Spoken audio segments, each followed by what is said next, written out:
कीरति कलित ललित सियपेगे आरती श्री रामायण जी की कीरति कलित ललित सियपेगे आरती श्री रामायण जी की कीरति कलित सियपेगे गावत ब्रह्मा भगवान की आरती हो गावत ब्रह्मा मुनि नारद वाल्मीकि विज्ञान विशारद सुख सनकादि शेष अरु सारद बरनी पवन सुत कीरति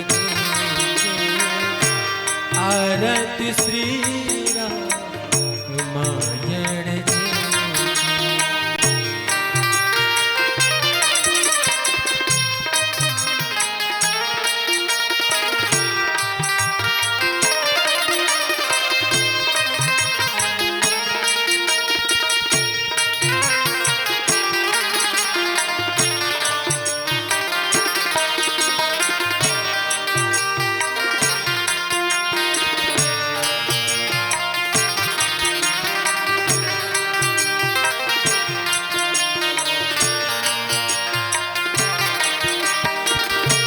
गावत वेद पुराण अष्टदश गावत वेद पुराण अष्टदश छो शास्त्र सब ग्रंथन को रस शास्त्र सब ग्रंथन को रस मुनि जन तन को सरवस सारे अंश सब हेगे आरती श्री रामायण जी की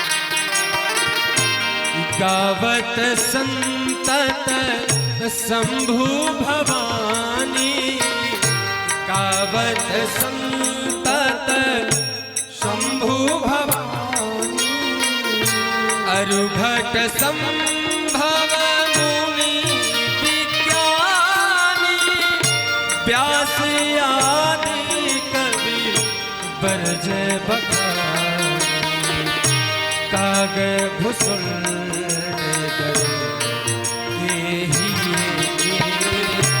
आरती श्री रामायण जी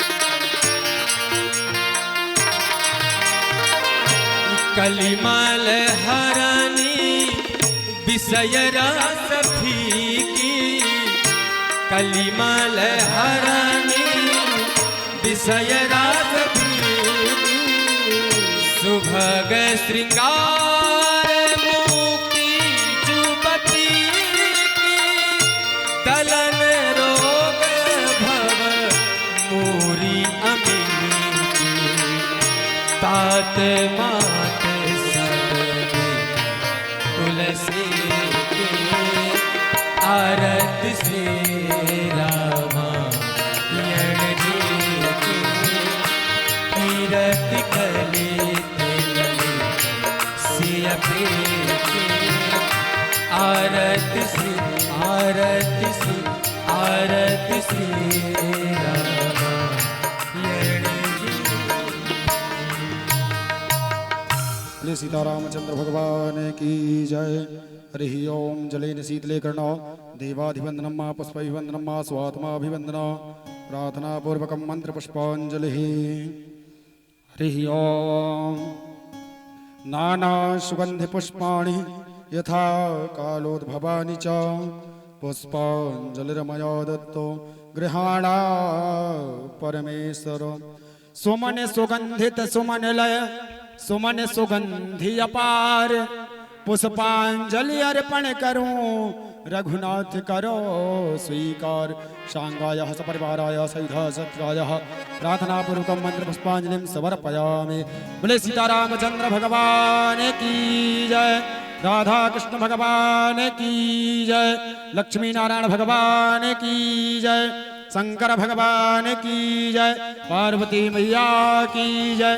कंकाली माई की जय। सर्व आवाहित देवी देवताओं की जय। अनंत बलवंत हनुमंत लाल जी महाराज की जय। नमः पार्वती पतये हर हर महादेव शंभो।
स्वामी राम मत सखा रामचंद्र सर्वस्वं मेरा चंद्रो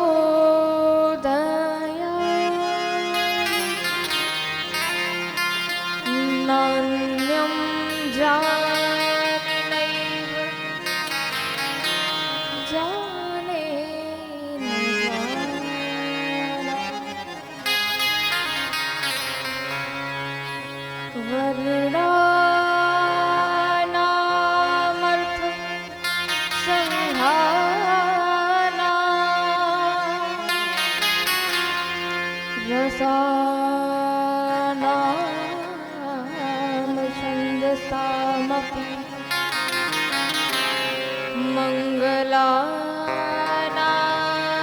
च कर्तारौ वन्दे वारिणायकौ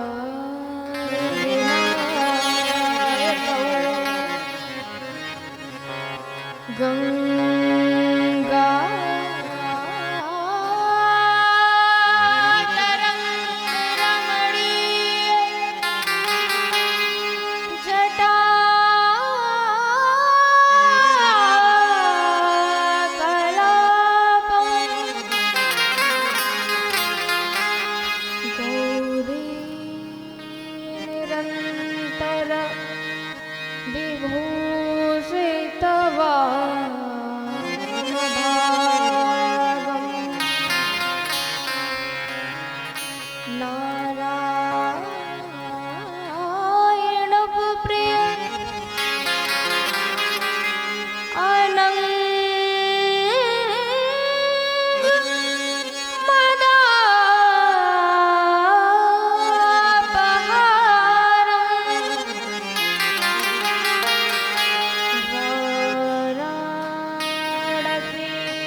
भज विश्वनाथं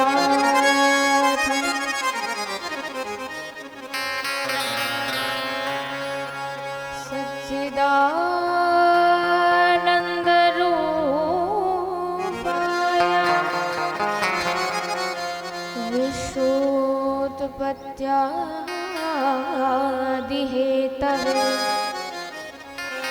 तापत्रये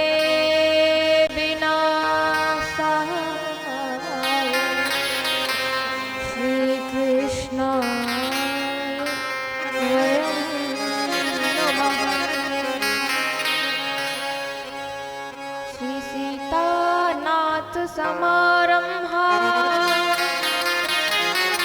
श्रीरामानन्दार्य मध्यमा अस्मदाचार्य पर्यन्ता वन्दे श्रीगुरु परम्परा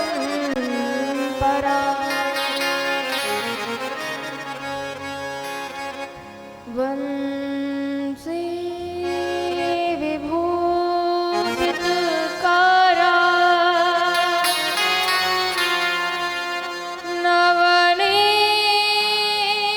नवनीरदाभा पीताम्बरा दरुणबिम्ब फलाधरोष्ठा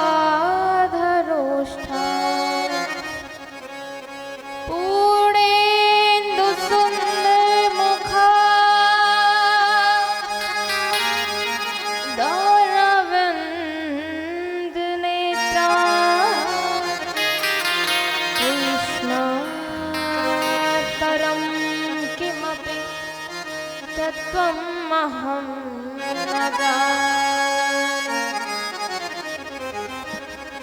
बंदहु श्री तुलसी के चरण जिनकी हो जग काज कलि समुद्र बूढ़त लख्यो प्रगट्यो सप्त जहान।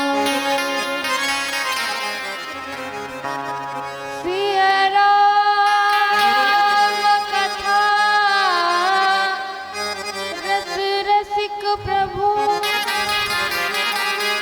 शंभुनाथ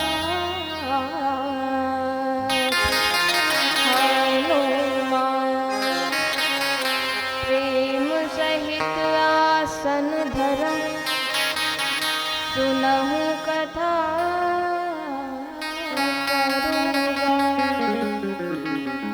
सुनहु कथा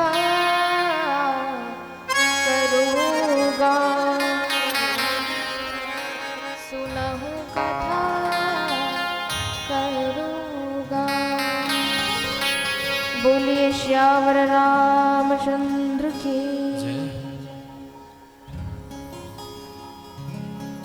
आइए हम अपनी मनवाणी को पवित्र करने के लिए भगवान के पावन पुनीत नाम का संकीर्तन करें।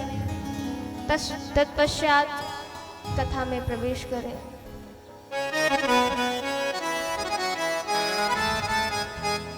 सीता राम हनुमान,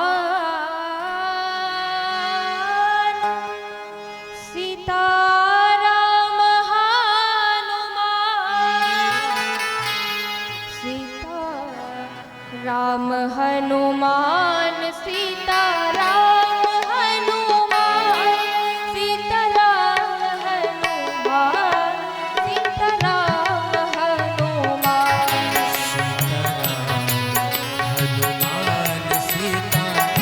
राम हनुमान सीता राम हनुमान सीता राम हनुमान सीता राम हनुमान, सीता राम हनुमान,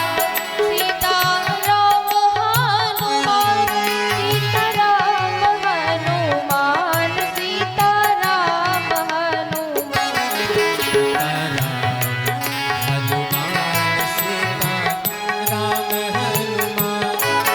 सीता राम हनुमान, सीता राम हनुमान सीता राम हनुमान सीता राम हनुमान सीता राम हनुमान, सीता राम हनुमान, सीता राम हनुमान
सीता राम हनुमान सीता राम हनुमान, सीता राम हनुमान,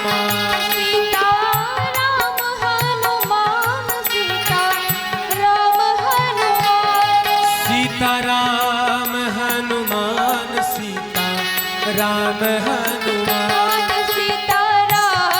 हनुमान, सीता राम हनुमान, सीता राम हनुमान सीता राम हनुमान सीता राम हनुमान, सीता राम हनुमान, सीता राम हनुमान, सीता राम हनुमान, हनुमान सीता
अकारण करुणा बरुणालय,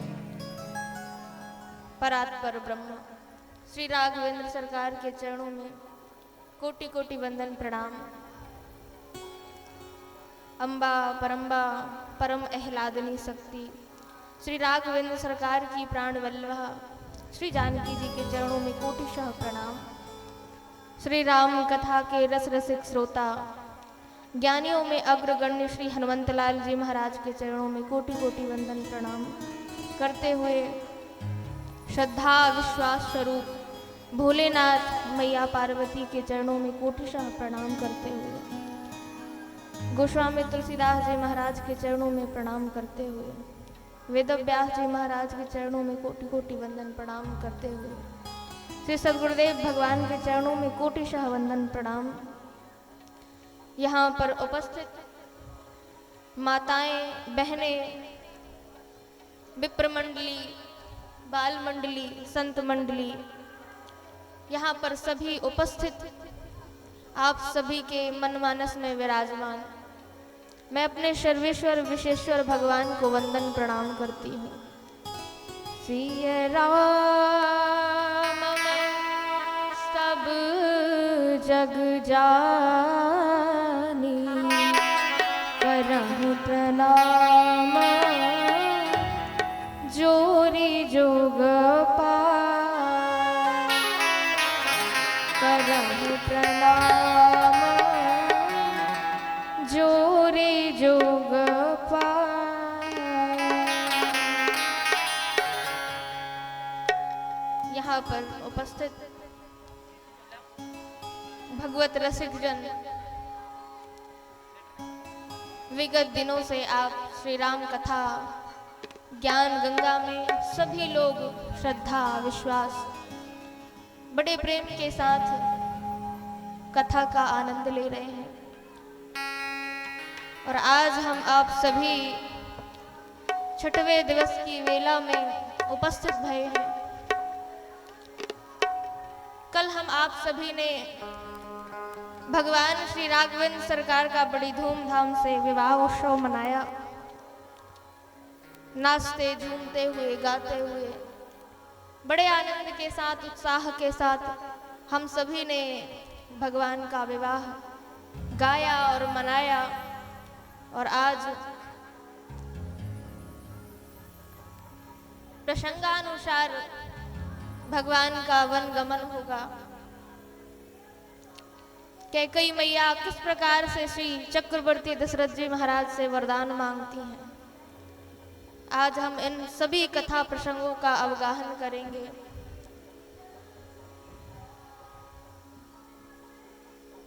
बोलिए राघवेंद्र सरकार की जय।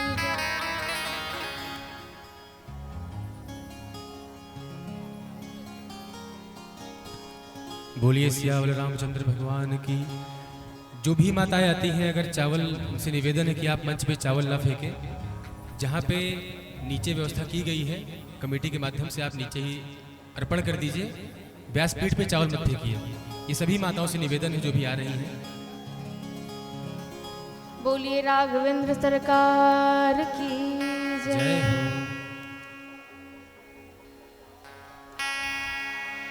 आज हम आप सभी विदाई श्री किशोरी जी की किस प्रकार से मिथिला प्रवासी करते हैं, मैया बाबा ने श्री किशोरी जी की विदाई कैसे की, आइए आदेशानुसार उसी प्रसंग में अवगाहन करते हुए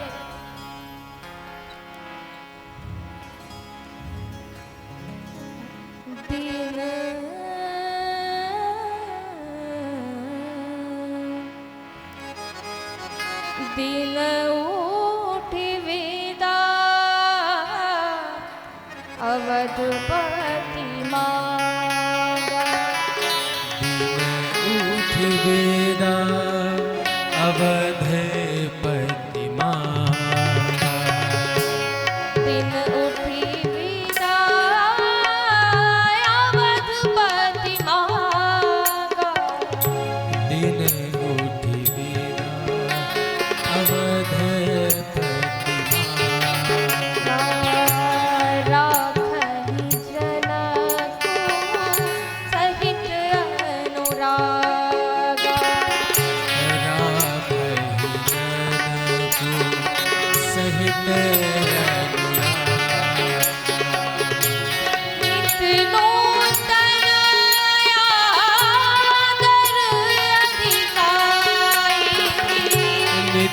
नूतन आदरो अधिकार।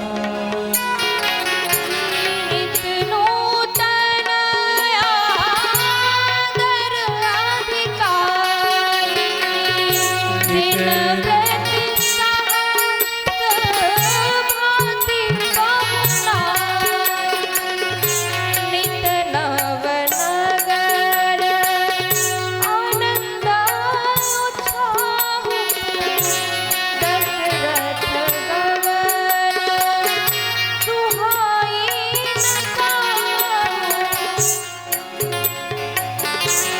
बहुत दिवस बीते एहि भांति।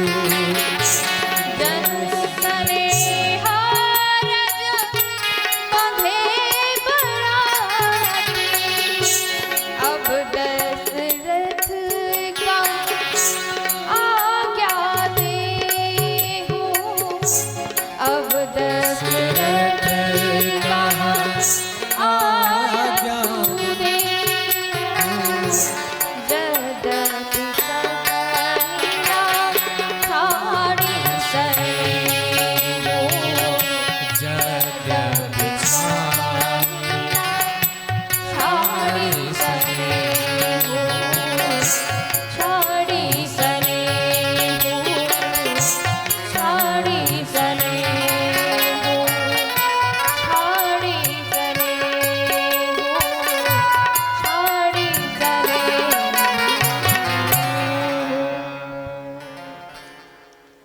दिन उठी विदा अवधपति मांगा।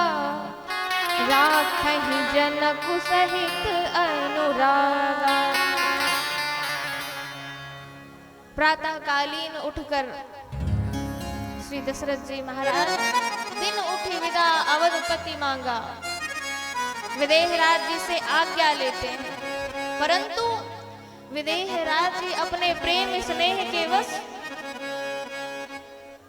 बारातियों को रोक लेते हैं, ठहरा लेते हैं बारात को, और नित्य नए आनंद उत्साह के साथ दिन प्रति सहस भांति पहुनाई।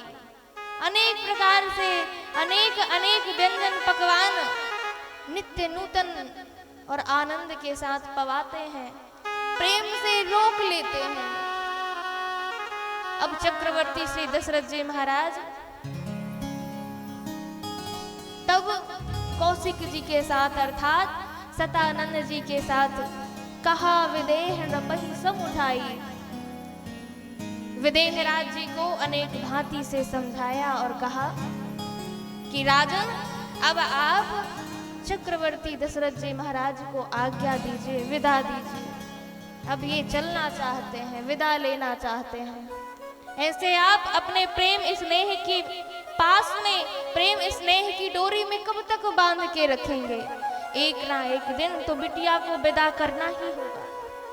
तो अपने अब प्रेम स्नेह को आप तो अत्यधिक प्रेम करते हैं, परंतु आपको विदा तो देनी ही पड़ेगी।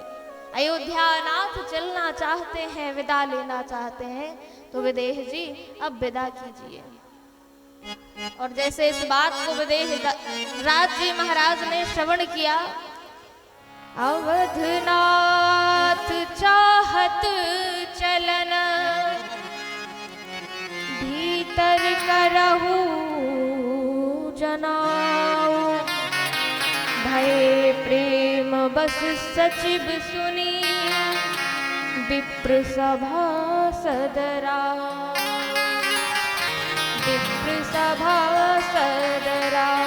जैसे पता चला नगर निवासियों को, विप्र और सचिव मंत्रियों को पता चला कि अयोध्यानाथ आज विदा लेना चाहते हैं। जैसे ही राजभवन में गए, रानियों के रनिवास में वह मंत्री गए और कहा कि अयोध्यानाथ अब विदा लेना चाहते हैं, तो सभी सुनकर आज मानो आज नगर के निवासी कितनी धूमधाम से सभी लोग आनंद उत्साह में बारातियों को रोकते थे। और ठीक ऐसे ही ये निगहरा ग्राम में श्री राम कथा का आयोजन हो रहा है। आदरणीय व लोक सरपंच कुंवर ब्रजेंद्र प्रताप सिंह छोटे दादा, इन्होंने इनका जो प्रेम है बड़ा ही सराहनीय, बड़ा ही श्रद्धा भाव के साथ यह सेवा कर रहे हैं।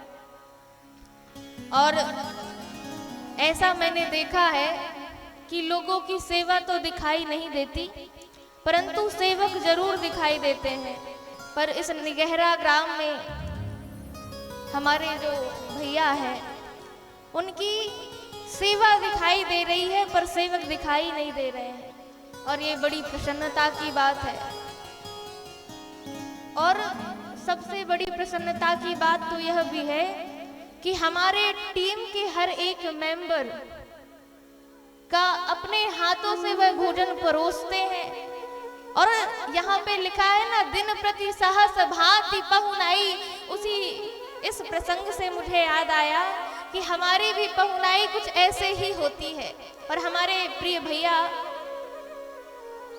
ऐसे ही कुछ पहुनाई हमारी करते हैं, बड़े प्रेम और श्रद्धा के साथ।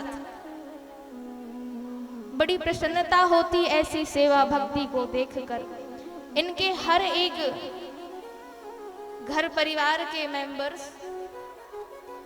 सब परिवार बड़ी सेवा कर रहे हैं। मेरी व्यासपीठ से शुभकामनाएं हैं कि इनके परिवार में भगवान उत्तरोत्तर वृद्धि करे।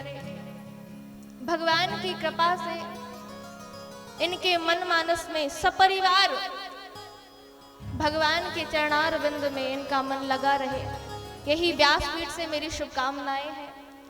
तो आइए, मैं चर्चा कर रही थी, जब ही निवास में पता चला रानियों को, तो रानियां मानो जैसे जल कम हो जाता है तो मछलियां तड़प उठती हैं, वैसे ही आज इस बात को रानियों ने सुना तो आज रानियां तड़प उठी कि आज हमारी वैदेही चली जाएगी, आज हमारी वैदेही की विदा हो जाएगी, आज हम कैसे रह पाएंगे अपनी लाडली के बिना। आज सभी माताएं आज सुनैना मैया रोने लगी। श्री किशोरी जी को देखती हैं, लाडली जी को देखती हैं तो अपने अंक में भर लेती हैं, अपने हृदय से लगा लेती हैं। चल ही बारात सुन ही सब रानी, बिकाल मीन गन जनु लघु पानी, पुनि पुनि सिया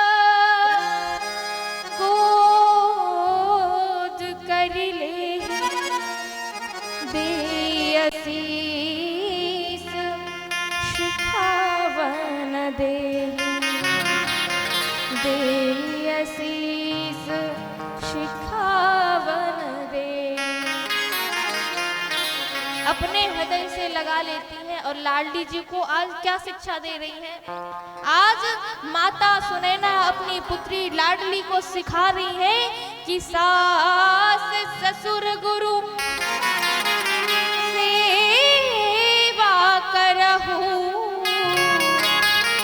पति रुख लखिया यसु अनुसर। आज मैया सीख दे रही है कि बेटी तू इस जनक नगर से विदा होकर जाएगी ना तो क्या करेगी? क्या सीख दे रही है आज माता कि सास ससुर गुरु सेवा करहु।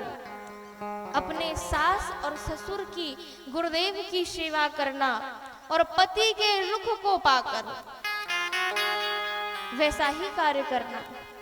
परंतु आज के युग से जोड़ दिया जाए इस चौपाई को तो क्या माताएं अपनी बेटियों को यही सीख देती है? हाँ ना में जवाब दीजिए। क्या अपनी बेटियों को माताएं यही सीख देती है? देती है कि नहीं देती है? नहीं देती है। अपनी बेटियों को क्या सीख देती है? जब बेटी का विवाह होता है ना, बेटी विदा हो गई, परंतु सीख क्या देती है कि जब पराए घर जाना ना, तो अगर कोई कुछ कहे तो चूकना मत, वो एक कहे तो तुम 10 कहना। ये सीख मिलती है। और अगर तुम्हारे ससुराल में कोई तुमसे अगर कुछ भी बोल दे तो तुम हमें बताना, हम तो उसके 12 बजा देंगे। हम धन दहेज के साथ दे रहे हैं अपनी बेटी को, तुम सहना मत कुछ। यह सीख माताओं से मिलती है। तो क्या यह उचित है? अपनी बेटियों को क्या ऐसी ही सीख देनी चाहिए? देनी चाहिए कि नहीं देनी चाहिए? नहीं देनी चाहिए ना। पर आज के युग की विडंबना है माताओं कि ये जो माताएं हैं ना, आपकी बात नहीं कर रही हूं मैं, नहीं तो ऐसा ना हो कि कल से माताएं कथा श्रवण करने के लिए ना आए। ऐसा नहीं, आप लोग तो आपकी मुख्य मुद्राएं बताती हैं कि आप लोग तो बहुत अच्छी हैं। आप लोग तो बड़े चाव के साथ, बड़े पिपासा के साथ कथा का श्रवण करती हैं। तो कहने का भाव यह है कि बेटियों को संस्कार बनाएं। अगर बेटी संस्कारवान नहीं बनेगी, अगर हम उसको लाड़ प्रेम से इस घर में रख रहे हैं, वह माता पिता के पास लाड़ प्रेम से रह रही है और बड़े घर की है, अगर वह गरीब घर में चली जाए तो अगर आपने संस्कारवान बनाया है तो वह उस गरीब घर में भी प्रेम से रहेगी और बड़े प्रेम से, बड़े आनंद के साथ रहेगी। परंतु उस बेटी को आपने संस्कारवान नहीं बनाया है, संस्कार पुष्ट नहीं बनाया है। देखिए, माताओं से निवेदन है कि ये व्यासपीठ की ओर चावल ना फेंके। तो बोलिए राघवेंद्र सरकार की जय। अब आप लोगों की जिम्मेदारी है कि कोई भी आएगा तो आप लोग बताते जाइएगा कि व्यासपीठ की ओर चावल नहीं फेंकना है। तो बोलिए राघवेंद्र सरकार की जय।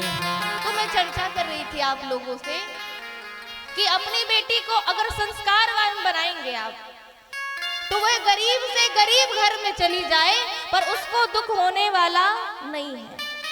अब लाडली जी को देखिए, महलों की रानी थी, महलों की राजकुमारी थी, परंतु वह वन में बिना पान ही के गई। उन्होंने यह नहीं कहा कि मैं तो राजमहलों की हूं, मैं कैसे मैनेज कर पाऊंगी। परंतु वही ठीक आज की कन्या होती तो क्या कहती, वनवास तो आपको मिला है, मैं तो राजमहलों की हूं, तुमको वन जाना है तो जाओ, मैं तो यही रहूंगी। परंतु हमारी सुनैना मैया ने देखिए कितना सुंदर संस्कार दिया। और यह मानस की चौपाई हमें संकेत देती है कि माताओं को अपनी बेटियों के लिए अच्छे विचार रखना चाहिए, अच्छे संस्कार देना चाहिए। क्योंकि अगर हम अपने सौंदर्य को, अपने रूप को सुंदर बना लेते हैं तो वह सुंदर नहीं है। हमारे संस्कार सुंदर होते हैं, हमारे विचार सुंदर होते हैं। इसलिए माताओं का उत्तरदायित्व तो होता है कि वह अपनी बेटियों को संस्कार दें। अब बेटियां भी, जो बेटियां हैं, वह अपने आप को कभी कभी तो ऐसा, एक बेटी ने कहा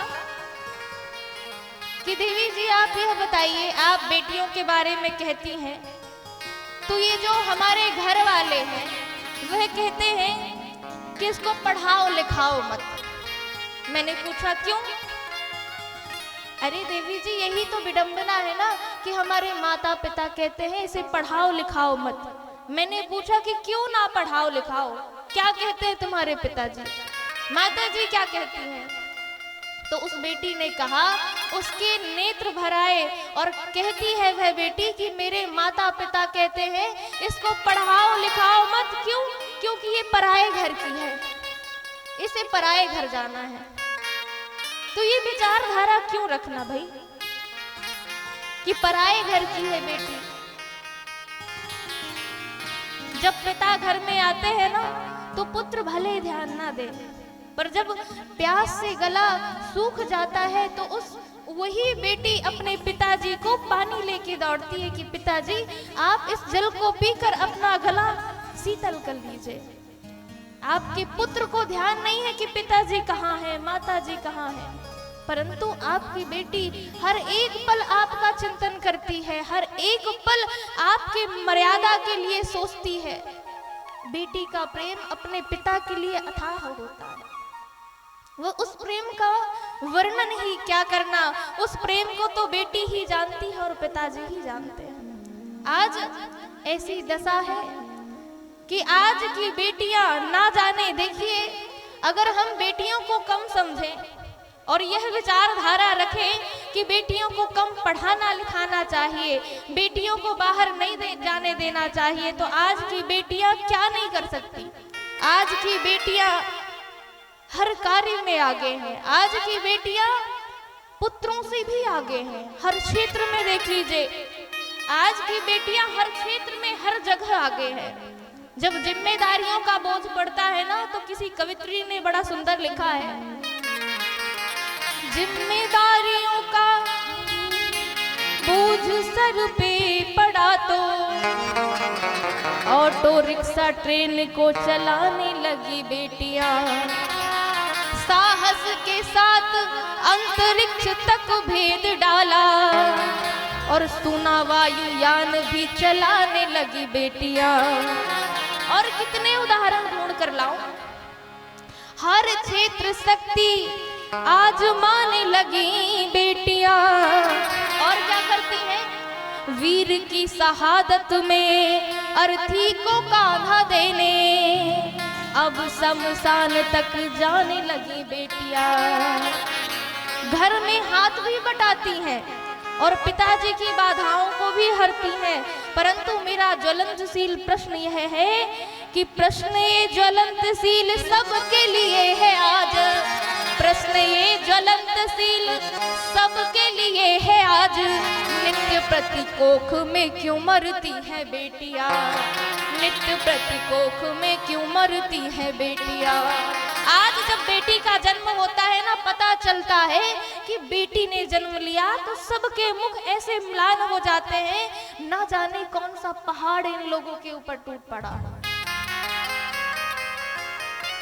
और किसी कोई अगर पूछ भी ले कि भाई इतना मुरझाए हुए क्यों हो, तो सामने से प्रति उत्तर मिलेगा, अरे हम तो बेटा चाहते थे, ये बिटिया हो गई। हम पुत्र चाहते थे, बालक चाहते थे, परंतु ये बेटी हो गई। और ऐसे मानो उसको देख के लगता है कि ना जाने कितना बड़ा पहाड़ इसके ऊपर टूट पड़ा। आज की विचारधारा ये है, अरे भाई कोख में ही बेटियों को मार दोगे तो क्या ये जो संसार है, ये जगत है, क्या आगे बढ़ पाएगा? इस संसार का विकास हो पाएगा? नहीं हो पाएगा। इसलिए ये जो भगवान आए, ललिता विशाखा राधा रानी बेटी होती नहीं तो यशोदा दुलारे नंद नंदन खिलाता कौन, अनुसुईया जैसी बेटी तब शादी का न होती तो पालने में ब्रह्मा विष्णु रुद्र को सुलाता कौन। अगर बेटी ना होती तो भगवान कहां से आते? वह तपोभूमि अर्थात उस अनुसुईया जी के पालने में भगवान आए, पालने में झुलाया, वह भी तो एक बेटी थी। इसलिए बेटियों को नमस्कार करना चाहिए, बेटियों को आशा करती हूँ कि हर एक बेटी को मन लगाकर पढ़ना चाहिए और अच्छी तरक्की प्राप्त करना चाहिए, ताकि माता पिता का नाम रोशन हो। इसलिए जब तुम पढ़ोगी, लिखोगी, आगे बढ़ोगी, तो ये जो दहेज की प्रथा है ना, यह समाप्त हो जाएगी। फिर आपके घर वालों से कोई डिमांड नहीं रखेगा कि लड़का तो जॉब करता है तो हमें इतना दहेज चाहिए। जब लड़की ही कमाने वाली होगी, लड़की ही शिक्षित होगी, तो आपके घर में आपके पिताजी, जो आपके घर वाले बोझ समझते हैं ना कि हमें दहेज देना पड़ेगा, क्यों, ये तो पराए घर जाएगी। तो भाई बेटियों से यह निवेदन है मेरा कि खूब पढ़ो लिखो और उत्तरोत्तर वृद्धि करो और अपने माता पिता का नाम रोशन करो। आज देखिए माता सुनैना मैया अपनी बेटी को क्या सीख देती हैं कि सास ससुर गुरु पूजा करेहु, पति रुख लखी आयशु अनुसरहु। अपनी बेटियों को माता सुनैना रनिवास से बाहर लेकर आई। राघवेंद्र सरकार आए और राघवेंद्र सरकार ने कहा, विदेहराज जी महाराज से कहा, ते ही अवसर भाइन सहित राम भानुकुल के चले जनक मंदिर मुदित विदा करावन है, विदा करावन है। आज राघवेंद्र सरकार कहते हैं, हे नाथ अब पिताजी चलना चाहते हैं, राव अवधपुर चाहत सिधाए, हम यहाँ आपके पास अब विदा होने के लिए आए हैं। और जैसे ही विदा होने की बात सुनी विदेहराज जी महाराज ने, लाडली जू महल के बाहर आई है। जब लाडली जू को 16 श्रृंगार में आज विदेहराज जी देखते हैं, जब विदेहराज जी ने देखा तो उनके आंखों से अश्रु छलछला उठे और अपने ज्ञान की मर्यादा का बांध था जो वह टूट गया। आज लाडली जू को देखकर श्री विदेहराज जी महाराज ने अपने अंक सरकार की जय। आज सुनैना मैया कहती हैं, करीबी सिय समर्पी, करीबी सिय राम ही समर्पी, जोरी कर पुनि पुनि कहे बलि जाऊं तात सुजान तो विदित गति सबकी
सरकार है कुंवर जी, ये हमारी लाडली है ना, ये बहुत ही, ये सबकी मिथिलापुर में लाडली है।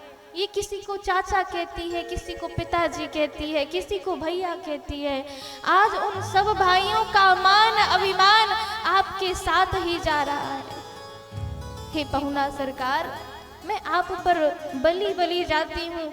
आप जो ये जो प्रेम है ना, इस मिथिलापुर के नगर निवासियों का प्रेम है, विदित गति सबकी यह है। आपको सबके मनोरथ, आपको सबके भाव पता है कि हमारी लाडली हमें कितनी प्रिय है। परिवार पुरजन मोहिरा जही प्राण प्रिय से जानवी।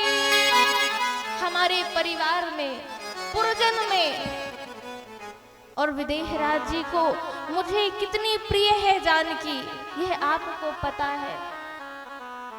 अगर इससे कोई अपराध भूल हो जाए ना तो इसे किंकरी दासी समझकर माफ कर दीजिएगा।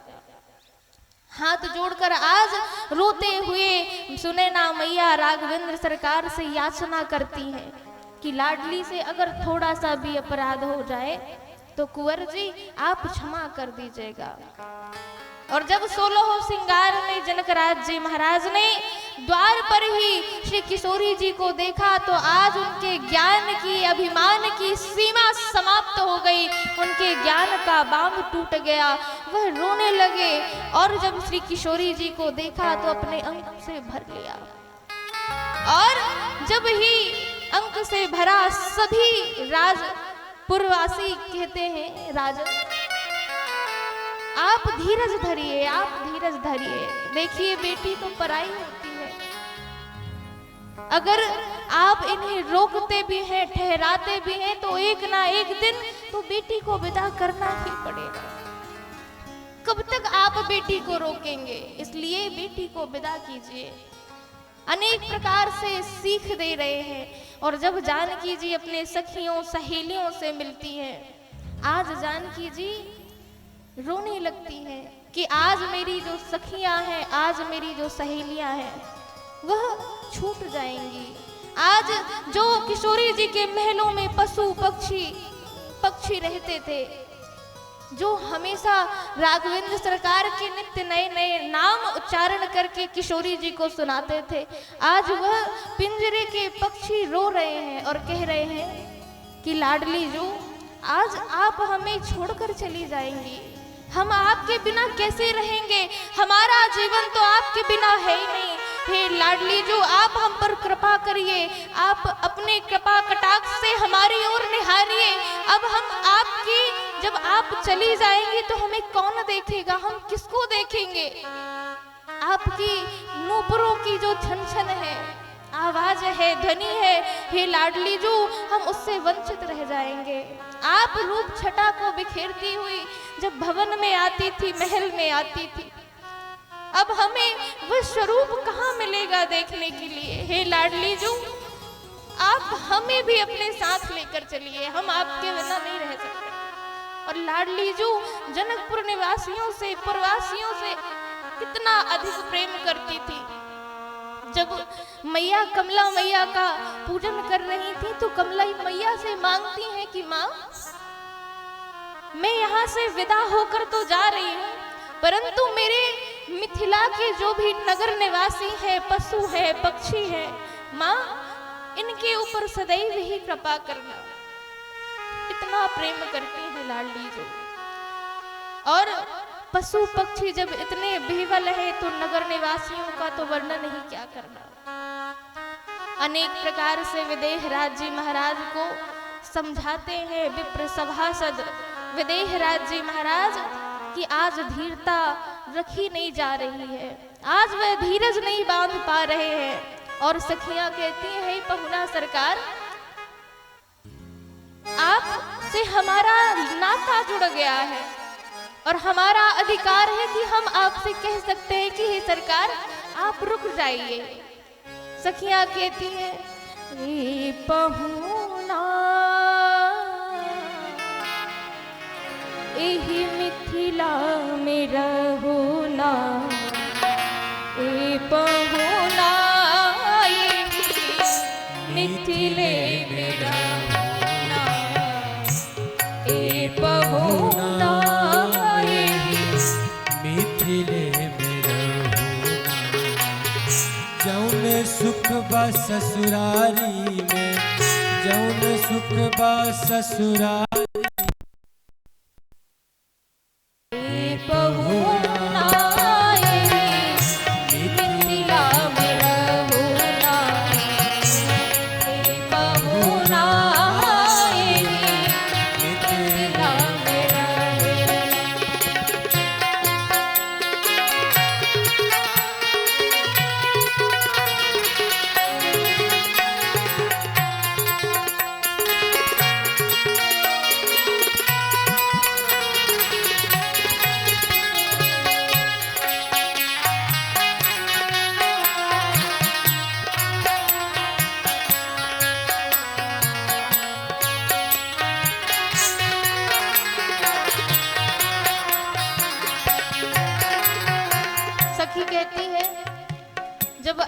अयोध्या से आए थे तो दुबले पतले आए थे आप सरकार।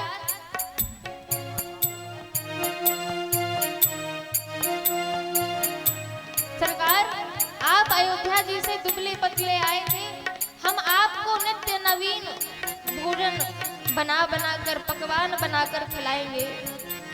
नित्य नवीन मन भावन व्यंजन पर सब कंचन थारी। नित्य नवीन मन भावन व्यंजन पर सब कंचन थारी। स्वाद भूख बढ़ जाई सुन सारी सरहज के गारी। स्वाद भूख बढ़ जाई सुन सारी सरहज के गारी।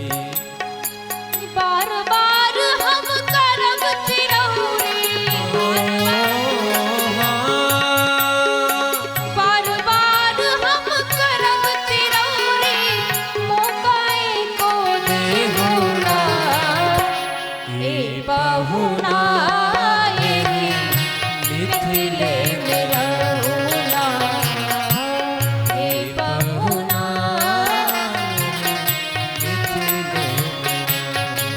हे बहुना सरकार, हम किशोरी जी की सखियां सहेलियां हैं और हम अपनी लाडली जू के नाते आपसे कुछ कहना चाहती हैं। हमरी निहोरा रघुनंदन से माने या ना माने हो। हमरे निहोरा रघुनंदन से माने या ना माने हो। सरकार इस ससुरारी के नाते अपनी लाडली बहन के नाते हम आपसे कहती हैं, पर ससुरारी के नाते परताप के आपन जाने। पर ससुरारी के नाते परताप के आपन जाने। या मिथिला में रही गईयो ना, यही मिथिला में रही गईयो ना, संग अपने रख ले हो ना ए बहुना यही मिथिले में रहो ना ए बहुना यही मिथिले में रहो। सरकार आप यहाँ रुक जाइए, ठहर जाइए या फिर हमें भी अपने संग लेकर चलिए। ऐसी बातें कर रही है आज श्री किशोरी जी की सखियां। आज राघवेंद्र सरकार भी सखियों की बातों को सुनकर विह्वल हो गए। कहती हैं, मिथिले में रहुना ए बहुना यही मिथिले में रहुना। जौने सुख बा ससुरारी में, जौने सुख बा ससुरारी में, तौने सुख कहुना ए बहुना एही मिथिले में रहुना। ए बहुना एही मिथिले में रहुना। ए बहुना एही मिथिले में रहुना। मिथिले में रहुना। मिथिले में रहुना। मिथिले में रहुना। बोलिए पाउन सरकार की जय। आज सखियां अनेक प्रकार से वार्तालाप करती हैं और सभी नगर निवासियों ने अश्रुपूरित जल से स्नेह से श्री लाडली जू को विदा किया। श्री लाडली जू को विदा करके अब बारात अयोध्या जी को पहुंची। सभी माताओं ने नवल कीर्तियों का बड़े उत्साह और उमंग के साथ स्वागत सत्कार किया है। और जैसे ही बारात द्वार पर आई, आज कौशल्या जी महारानी को दिमाग में उनके विचार चलने लगा कि ये जो मेरे पुत्र राम है, ये परात्पर ब्रह्म है, यह भगवान है, और जो इनकी परिणीता होगी वह परम आह्लादनी शक्ति तो नहीं होगी, इनके अनुरूप तो नहीं होगी। यह अहंकार में इस तरीके का विचार ही कर रही थी। और उनके मनोभावों को आज लाडली जी समझ गई कि यह विचार कर रही हैं कि मेरा पुत्र राम ब्रह्म है और मैं उनके अनुरूप नहीं हूं। तब श्री जानकी जी जब समझ गई तो अपने मुखारविंद को, जब कौशल्या जी श्री किशोरी जी के मुखारविंद को देखती हैं तो क्या होता है, सीता के मुखड़े को देख रही बार बार, सीता के मुखड़े को, आज कौशल्या मैया सीता जी के मुखड़े को बार बार देख रही हैं, पर उनको क्या दिख रहा है, सीता के मुखड़े को देख रही बार बार, सीसा को मुख है या सीसा को मुख है, सीसा को मुख है कि मुख को ही सीसा है। आज देख रही हैं बार बार, उन्हें श्री किशोरी जी के प्रतिबिंब में, मुखारबिंद में कौशल्या जी को अपना ही मुखारबिंद दिखाई दे रहा है। इसीलिए वर्णन आता है कि सीसा को मुख है कि मुख को ही सीसा है। आज जैसे ही कौशल्या मैया ने किशोरी जी की ओर देखा तो उनके मुखारविंद में वह अपना ही प्रतिबिंब देख रही हैं, अपने मुख को ही देख रही हैं। आज कौशल्या जी आश्चर्यजनक हो गई, स्तंभित रह गई, अवाक रह गई और अपनी कुल देवी से प्रार्थना करती हैं कि माता ये कैसी अड़चन आन पड़ी, और मैंने तो अभिमान के साथ यह विचार किया था, परंतु मैंने अपराध कर दिया, मुझसे अपराध हुआ। और कुल देवी से प्रार्थना करती है, याचना करती है कि माँ मुझे क्षमा कीजिए।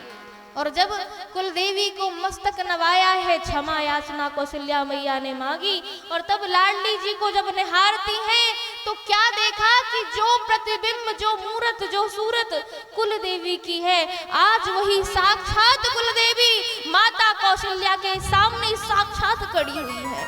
बोलिए विदेहराज नंदिनी जू की जय। आज साक्षात मैया कौशल्या के सामने लाडली जू मानो कुल देवी ही खड़ी हो। आज कौशल्या मैया का अहंकार टूट गया और बढ़िया दिव्य आनंद उत्साह के साथ मुंह दिखाई रस्म की गई।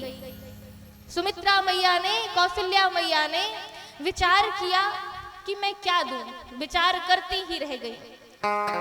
सुमित्रा मैया विचार करती हैं कि मैं क्या दूं आज श्री किशोरी जी की मुख दिखाई में।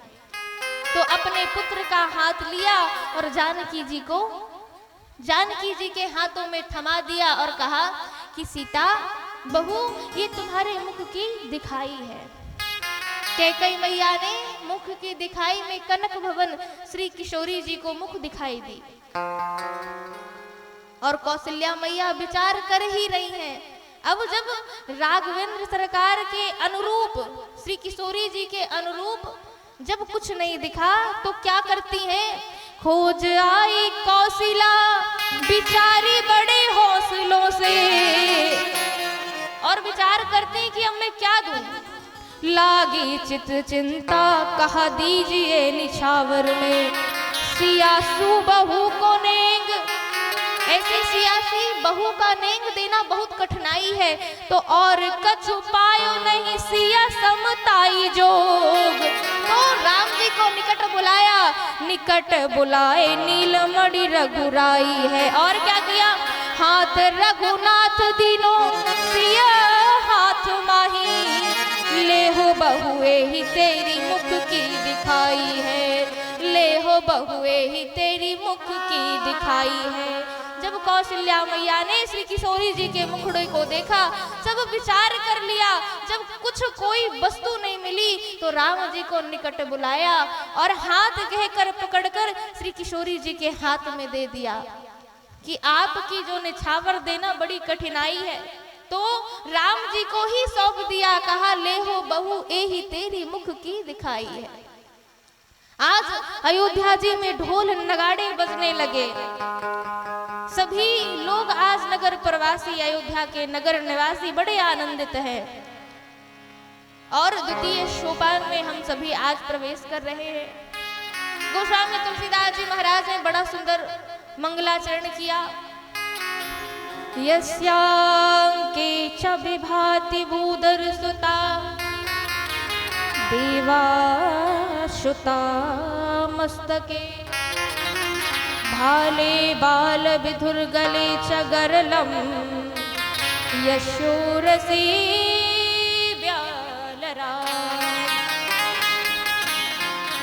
सोऽयं भूतिविभूषणः सुरवरः सर्वाधिपः सर्वदः सर्वः सर्वगतः शशिनिभः शङ्करं पातु माम्। गोस्वामी तुलसीदास जी महाराज ने भोलेनाथ की वंदना की है और दूसरे श्लोक में प्रसन्नतां गताभिषेकतस्तथा नममुले वनवासु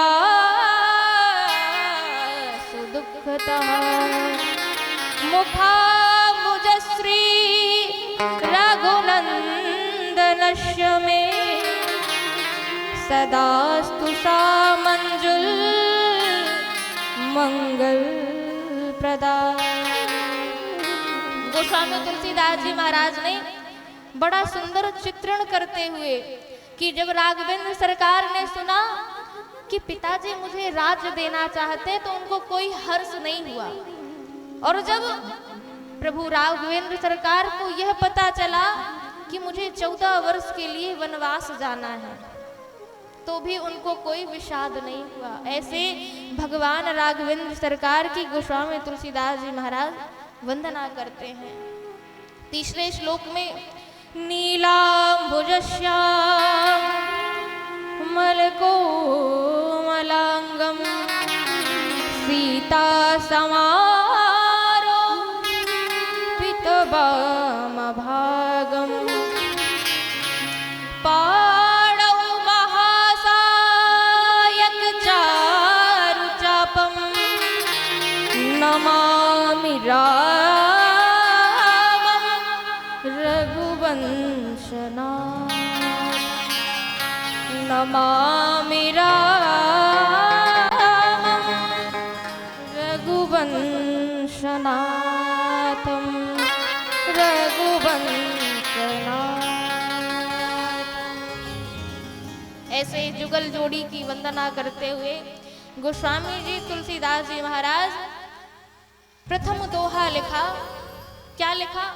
श्री गुरु चरण सरोज रज निज मनु मुकुर सुधारि बरनौ रघुबर बिमल जस जोदायक फल चारि जोदायक फल चारि। आज देखिए हम आज छठवें दिवस की वेला में श्री राम कथा सरिता में आज छठवां दिवस है। हम लोगों ने देखिए मंजिल पाने के लिए आधा सफर तय कर लिया है और आज का जो सफर है, आज से जो प्रसंगानुसार आप सभी कथा श्रवण करेंगे वह बड़े गंभीर है।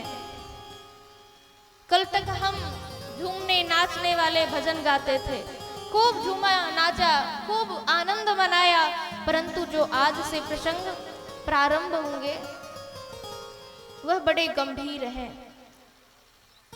बोलिए राग सरकार की जय। सियावल रामचंद्र भगवान की। बोलिए राघवेंद्र सरकार की। श्री राम जय राम जय जय राम। श्री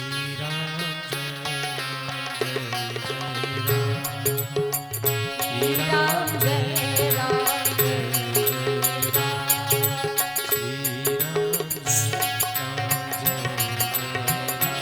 श्री राम जय राम जय जय राम। श्री राम जय राम जय जय राम। श्री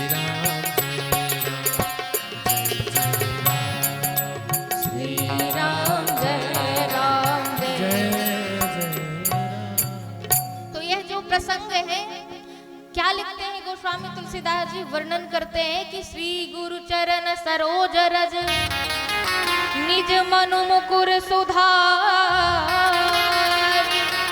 जब तक मुकुर का अर्थात क्या होता है? मुकुर का मतलब होता है आईना, अर्थात जब तक हमारे मन रूपी आईना जो हमारा मन, ये जो हमारा मन है जो मलिन हो गया है, वह साफ कैसे होगा? ये साफ कैसे होगा?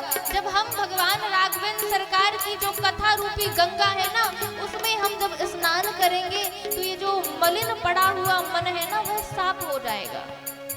सुख की कलियां दुख के कांटे मन सबका आधार।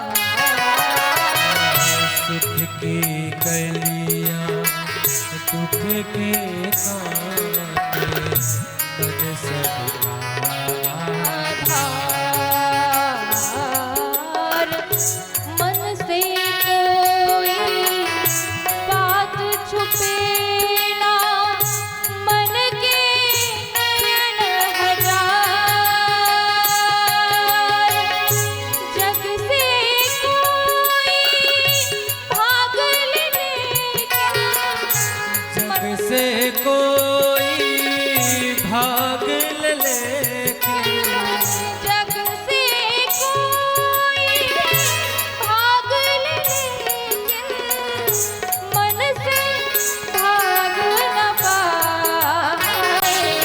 तोरा मन दर्पण कहलाए। हाँ, तोरा मन दर्पण कहलाए।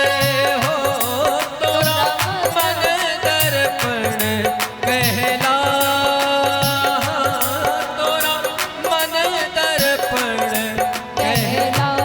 कहलाए भले बुरे सारे कर्मों को, भले बुरे सारे कर्मों को, भले बुरे सारे कर्मों को देखे यार दिखाए। तोरा मन दर्पण कहला। तोरा मन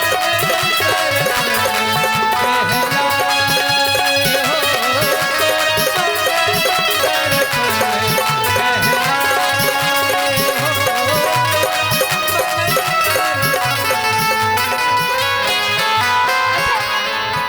अच्छा आप सभी बताइए, आपको अपना जो मन रूपी दर्पण है उसे धुलना है कि नहीं धुलना है?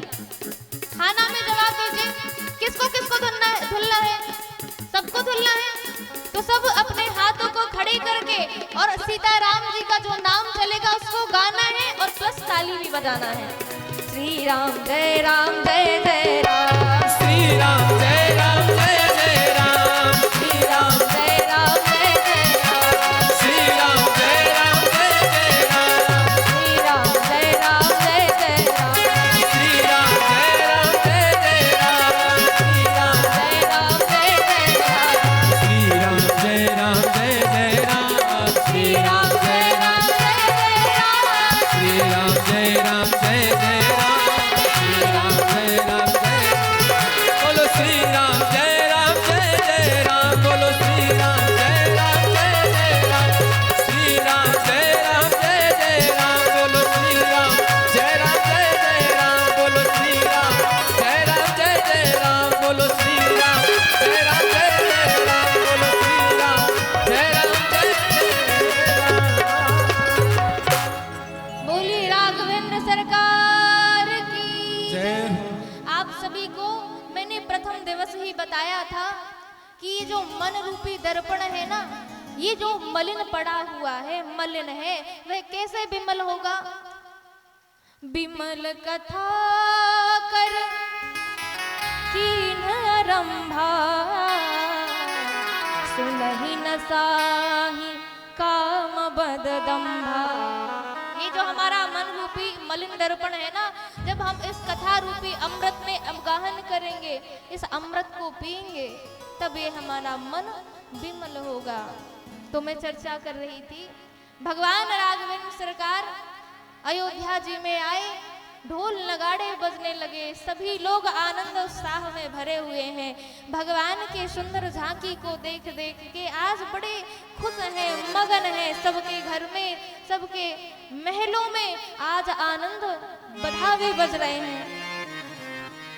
जब ते राम ब्याही घर आए, जब ते राम ब्याह घर आए, जब ते राम ब्याही घर आए, जब ते राम ब्याह घर आए, जब ते राम ब्याही घर आए, जब ते राम ब्याह घर आए, नित नव मंगल मोद बधाए, नित नव मंगल मोद बधाए, भुवन चारी विभूधर धारी, भुवन चार दस भूधर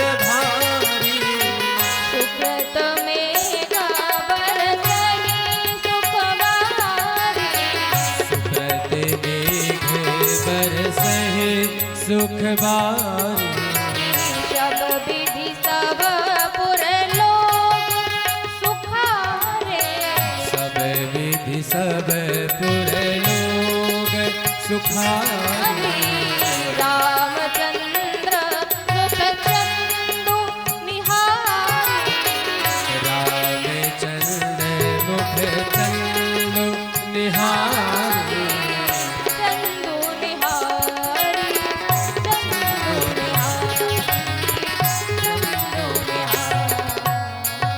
आज अयोध्या जी के नगर निवासियों के मन में एक ही मनोरथ है, भगवान राघवेंद्र सरकार के मुखारविंद को देखकर, श्री लाडली जी के मुखारविंद को देखकर आज सबके मन में एक ही मनोरथ है कि हमारे जो दशरथ जी महाराज हैं, हमारे जो राजा हैं, वह अपने ज्येष्ठ पुत्र राम को राजा बना दें।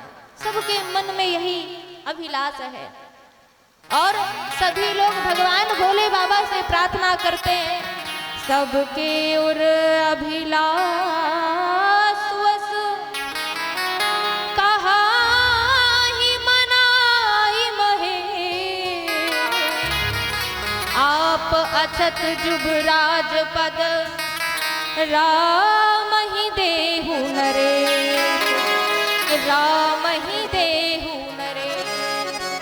आज सभी नगर के निवासी भोलेनाथ से प्रार्थना करते हैं कि हम जो सूरत को देख रहे हैं, हम जो मूरत को देख रहे हैं, हम जो छवि को देख रहे हैं, भगवान भोलेनाथ आप ऐसी कृपा करिए कि हमारे जो महाराज चक्रवर्ती दशरथ जी महाराज है ना, वह अपने ज्येष्ठ पुत्र राम को ही राजा बना दें। अब हम इन्हीं को ही राजा के रूप में देखना चाहते हैं। हे भोलेनाथ अब कृपा कीजिए, हे नाथ आप कृपा कीजिए। सभी नगर निवासी प्रार्थना करते हैं, सभी नगर निवासी याचना करते हैं। और एक बार की बात है कि राज दरबार लगा, राज दरबार लगा। एक समय सब सहित समाजा, जब दरबार लगा तब श्री चक्रवर्ती दशरथ जी महाराज राज सिंहासन में बैठे हुए थे। एक बार एक समय सब सहित समाजा, राजसभा रघुराज विराजा। श्री चक्रवर्ती महाराज आज आसन में आरूढ़ थे, आसन आसीन थे। उसी समय पर जो प्रजाजन है चक्रवर्ती दशरथ जी महाराज की भूरी भूरी प्रशंसा कर रहे थे कि हम सौभाग्यशाली हैं, हम पुण्यशाली हैं, हम कितने हमारे अनेक जन्मों के पुण्य उदित हुए कि हमारे जीवन में आज कितना बड़ा फल हमें मिला कि हमारे राजा श्री दशरथ जी महाराज हैं। सभी भूरी भूरी प्रशंसा कर रहे हैं, परंतु यहाँ पर विचारणीय बात यह भी है कि आज जो श्री दशरथ जी महाराज हैं क्या कर रहे हैं? आसन में आसीन हैं, राज सिंहासन में बैठे हुए हैं, पर क्या कर रहे हैं? कर क्या रहे हैं? राय सुभाय मुकुर कर लीन्हा, बदन बिलोक मुकुट समकीन्हा, बदन बिलोकी मुकुट समकीन्हा। अब देखिए यह जो मानस की चौपाई है इसमें विचारणीय बात है। आज चक्रवर्ती श्री दशरथ जी महाराज आसन में बैठे हुए हैं, राज दरबार में सभी मंत्री बैठे हैं, सभासद बैठे हुए हैं और गुरुदेव बैठे हुए हैं, परंतु चक्रवर्ती दशरथ जी महाराज क्या कर रहे हैं?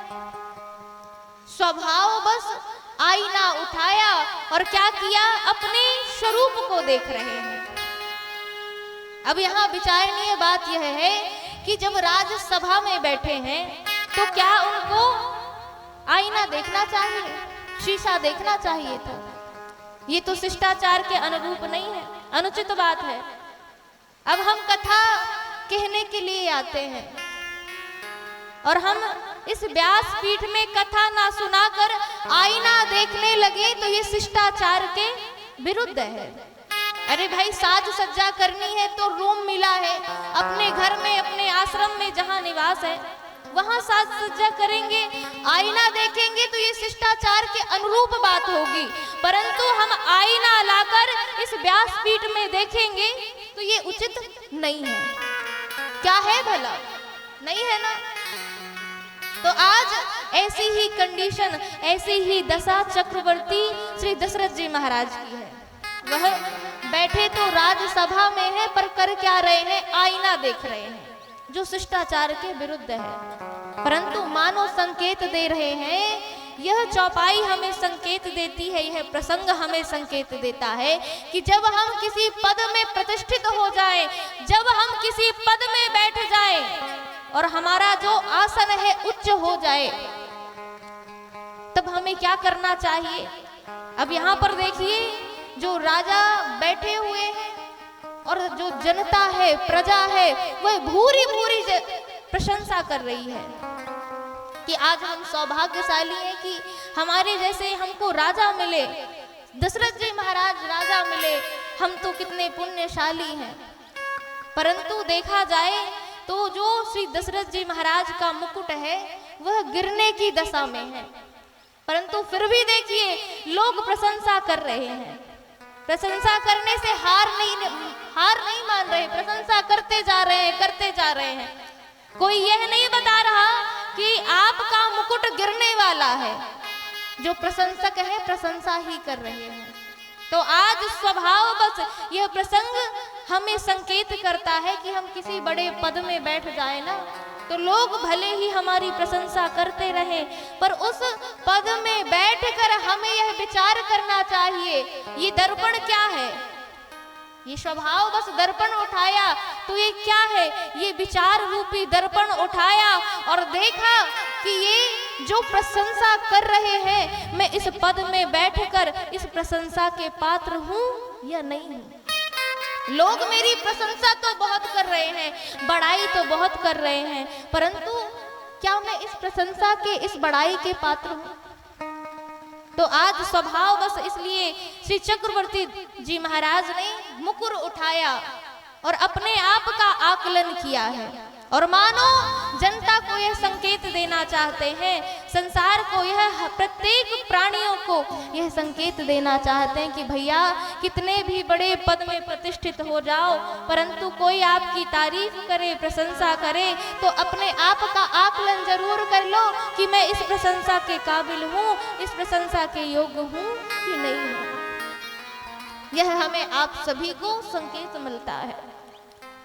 जब देखा राय शुभाए मुकुर कर लीना, तो उस मुकुर में क्या देखा, उस दर्पण में क्या देखा, देखा कि जो उनका मुकुट है टेढ़ा हो गया है। और जब ही टेढ़े को सीधा करने के लिए अपने हाथों को बढ़ाया तो क्या देखा, श्रवण समीप भई श्रित केशा, मनहु जरठपन अस उपदेशा, मनहु जरठपन अस उपदेशा। जब श्रवण के समीप देखा श्रित केश है, मानो ऐसा उन्हें आदेश दे रहा है वह केश कि दशरथ जी देखिए, जीवन है, जीवन में सब बदल जाता है और हम भी बदल गए। कल तक आपकी बाल्यावस्था थी, फिर युवावस्था आई, फिर धीरे धीरे आपकी आयु बढ़ी और हम देखिए हम बदल गए। हमारा जो रंग था वह क्या था, हम काले थे, परंतु आज हम सफेद हो गए। तो हमने तो अपना रंग बदल लिया है। अब दशरथ जी महाराज आप बताइए कि आप अपना रंग, अपना स्वभाव कब बदलेंगे, आप अपना स्वभाव कब बदलेंगे। मानो यह संकेत कर रहा हो वह श्रित केश। और देखिए भैया, जिसे ना कोई अच्छा आदेश दे दे, कोई अच्छी शिक्षा दे दे, तो वह सूक्ष्म में ही मान जाता है, वह अपने जीवन की दशा और दिशा को बदल लेता है। परंतु जिसे बहानेबाजी करना हो, जिसे बहाना ही बनाना हो, उसको आप कितना भी कुछ सुना लो और कितनी भी अच्छी अच्छी बातें बता लो, पर उसको जीवन में कुछ करना धरना है नहीं, तो केवल वो बहाने ढूंढता है। क्यों? क्योंकि वह बातों को वह मानता नहीं है। इसलिए उसका जीवन जैसा था, जैसा है, वैसा ही जीवन भर रहता है। एक बार की बात है कि एक महात्मा जी थे। अब एक आदमी अपने पोते को लेकर महाराज जी को उसने देखा, महाराज जी से कहा, अरे महाराज जी, दंडवत प्रणाम किया सबसे पहले और चरणों में गिरकर कहा, प्रभु हे भगवान, आप कोई ऐसी युक्ति बताइए, आप हमको कोई ऐसा ज्ञान दीजिए कि हमको इस संसार से विरक्ति हो जाए, हमारे जीवन की जो दिशा दशा है वह बदल जाए, ऐसा हमको मार्ग दीजिए, ऐसा हमको मार्ग बताइए। तो उस आदमी ने जब ऐसा कहा तो महात्मा जी ने कहा, देखो मैं क्या बड़े बड़े ज्ञान की बात करूं, देखो तुम्हारा जो पोता है, जिस पोते को तुमने लिया है, वह देखो क्या कह रहा है। तो उस आदमी ने कहा, अरे बाबा जी, ये तो 1 साल का है, ये क्या ही कुछ बोल रहा है, कुछ भी तो नहीं बोल रहा है। ये बोल रहा है कि बाबा बाबा।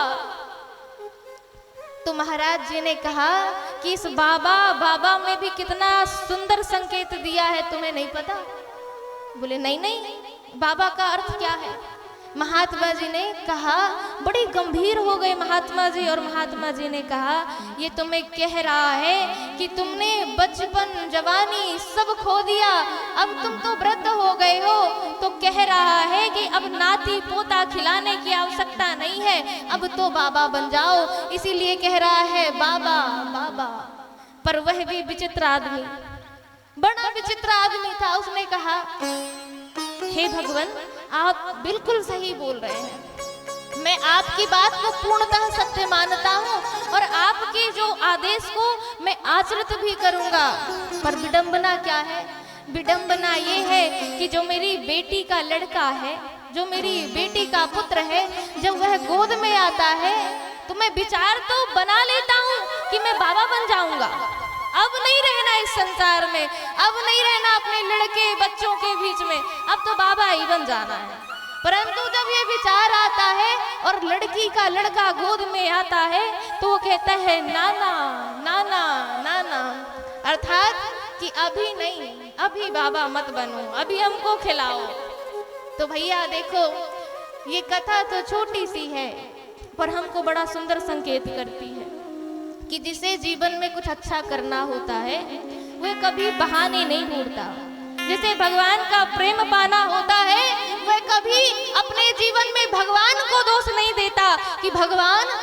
मैं बहुत अच्छा हूँ, मैंने अच्छे कर्म किए हैं, मैंने जीवन भर आपका नाम लिया है, पर मेरे साथ ही गलत क्यों?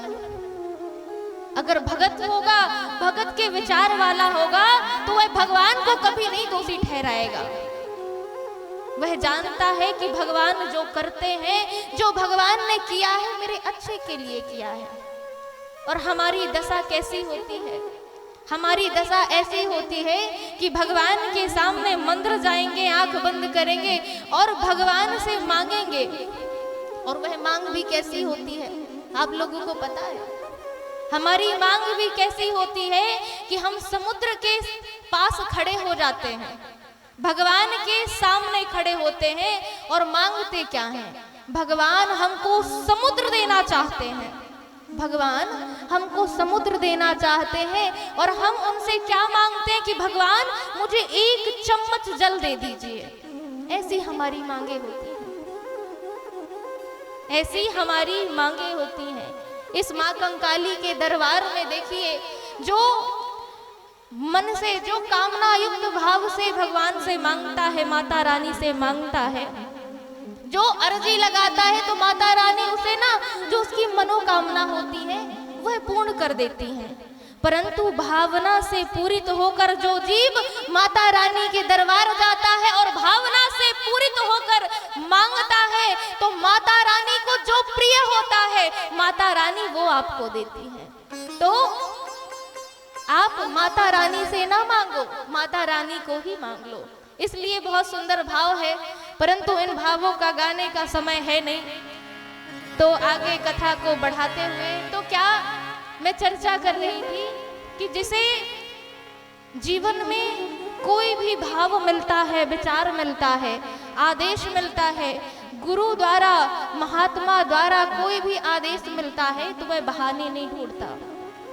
और यह बाल आदेश करता है कि देखिए दशरथ जी महाराज, कल तक में क्या था, ब्लैक था, काला था, मैंने अपना रंग बदल दिया, और अब आप कब अपना रंग बदलोगे? मैं काले से सफेद हो गया, आप अपने विचारों को कब बदलोगे?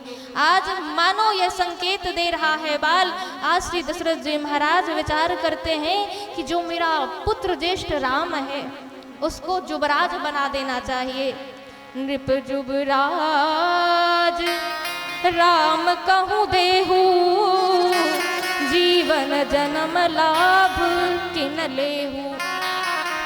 अब ये जो राजपद है ना, जो मेरा जीवन हुआ है, भगवान के चरणों में प्रेम करने के लिए हुआ है। तो अब मैं सारे कार्यों से निवृत्त होकर भगवान राम को, अपने ज्येष्ठ पुत्र राम को राजा बना दूं और अपने जीवन का लाभ लूं। अब यही विचार को रखकर अपने गुरुदेव वशिष्ठ जी के पास जाते हैं।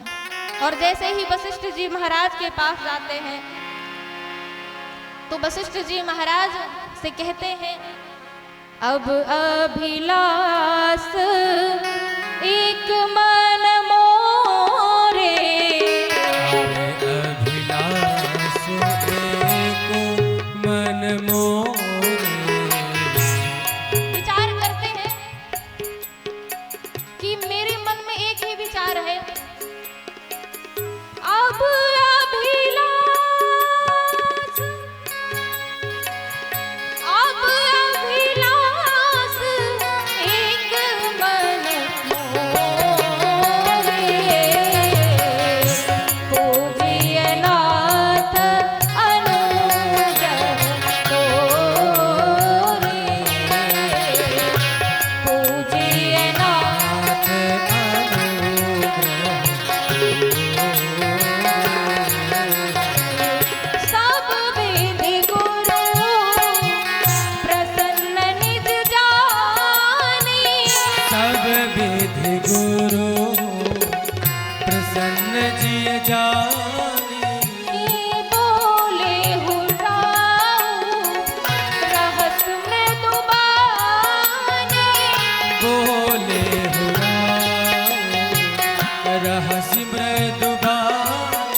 पास गए हैं और जब सब प्रकार से अपने गुरुदेव को प्रसन्न जाना तो गुरुदेव से हाथ जोड़कर दंड प्रणाम करके कहते हैं, गुरुदेव मेरे मन में एक अभिलाषा है। गुरुदेव ने पूछा कि राजन आपके मन में क्या अभिलाषा है? तो अब चक्रवर्ती दशरथ जी महाराज कहते हैं कि नाथ मैं चाहता हूं, मेरा मनोरथ यह है कि जो मेरा ज्येष्ठ पुत्र राम है वह राजपद में अभिषिक्त कर दिया जाए और वह प्रजाजनों की, सभी नगर निवासियों की रक्षा। श्री बोलिए राघवेंद्र सरकार की। इस प्रकार से दशरथ जी महाराज ने अपने मनोरथ को रखा। वशिष्ठ जी महाराज कहते हैं कि राजन तुमने बहुत ही अच्छी बात कही और बहुत ही अच्छा मनोरथ रखा मेरे सामने, तो मैं कहता हूं कि जो शुभ काम है ना, उस शुभ काम के लिए देर मत करिए, शीघ्र ही करिए। क्यों?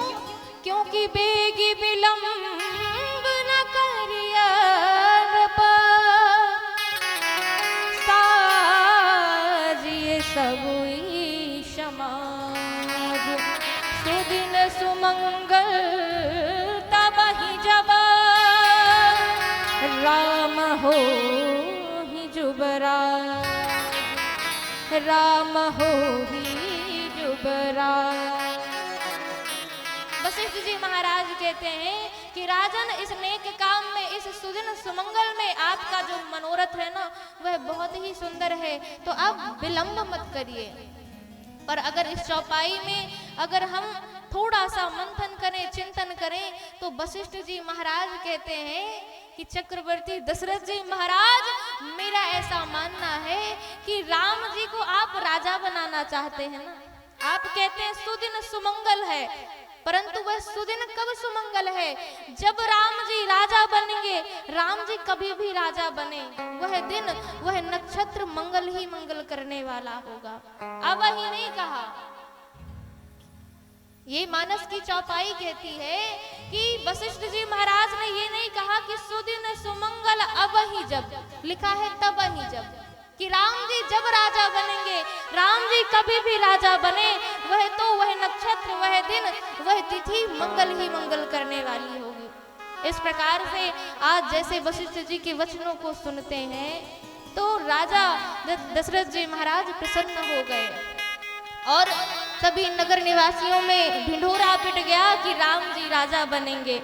सभी लोग आज आनंद उत्साह में भर गए और जैसे ही भरे, अब वशिष्ठ जी ने कहा कि राम राम करम तुम संजम आजू, जो विधि सकल निवाहे काजू, जो विधि कुशल निवाहे काजू। तब वशिष्ठ जी महाराज ने कहा, कुछ नियम विधि का पालन करने के लिए राम जी को कहा गया।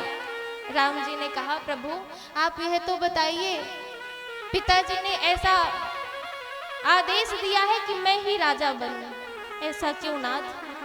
हम चारों भाई एक साथ जन्मे, जन्मे का संग सब भाई, भोजन शयन के लड़काई, करन वेद उपवीत विवाह, संग संग सब भय उछाला। आप कह रहे हैं, आपने मुझे नियम बताया, धर्म बताया, पर नाथ आप यह तो बताइए कि हम एक साथ जन्मे हैं, हमारे विवाह भी एक साथ हुए, खेले खाए सब एक साथ किया, पर मैं ही राजा क्यों? आज मन में खेद है।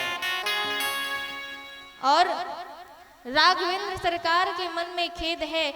वशिष्ठ जी महाराज ने अनेक प्रकार के नियम विधि विधान बताए। आज अयोध्या पुरवासी मगन हैं, भगवान के स्वरूप को देखकर सभी लोग गा रहे हैं, बजा रहे हैं, ढोल नगाड़े बज रहे हैं, सभी लोग मंगल गीत गा रहे हैं। परंतु आज इंद्र सभी देवता परेशान हैं कि अगर राम जी राजा बन गए तो इस आताताई रावण को कौन मारेगा, हमारी इस दुखदाह पीड़ा को कौन समाप्त करेगा। आज देवता सभी के मन में पीड़ा है। सभी लोग विचार करते हैं। तो इंद्र ने कहा सरस्वती जी से कि जाओ और किसी अयोध्या जी में जाकर मति को फेर दो। जैसे ही यह बात रखी गई तो गोस्वामी तुलसीदास जी कहते हैं, बड़ी सुंदर मानव जी में चौपाई आती है कि हमारा देखो निवास कितना भी ऊंचा हो जाए, ऊंच निवास नीच कर तूती, देख न सकही पराई विभूति, देख न सकही पराई विभूति। हमारा कितना भी ऊंचा निवास हो जाए, हम कितने भी बड़े धनवान हो जाएं, पर हमारे मन में अगर ऐसा विचार है, दूसरे के प्रति ईर्ष्या है, लोगों को हम बढ़ाना ना चाहें, अगर कोई बढ़ भी रहा है तो उसको गिराने का ही सोचें, तो ऐसे निवास का, ऐसे धन का भैया कोई मतलब नहीं है। ऊंच निवास नीच कर तूती, हमारी जो मन की वृत्ति है ना, वह ईर्ष्या नहीं होनी चाहिए, उसमें किसी के प्रति राग द्वेष नहीं होना चाहिए। क्या हम धन को अर्जित कर लेंगे, खूब बड़ी प्रतिष्ठा को पा लेंगे, पद में भी प्रतिष्ठित हो जाएंगे, तो क्या वो पद, क्या वो प्रतिष्ठा, क्या वो धन, क्या मतलब सुई बराबर भी नहीं जाना आपके साथ। एक बार एक महात्मा जी शमशान घाट पहुंचे। शमशान घाट में पहुंचकर देखा कि एक संसार का सबसे बड़ा धनवान था, वह आके वह उसकी अंतिम सांस पूरी हुई और उसको जलाया गया।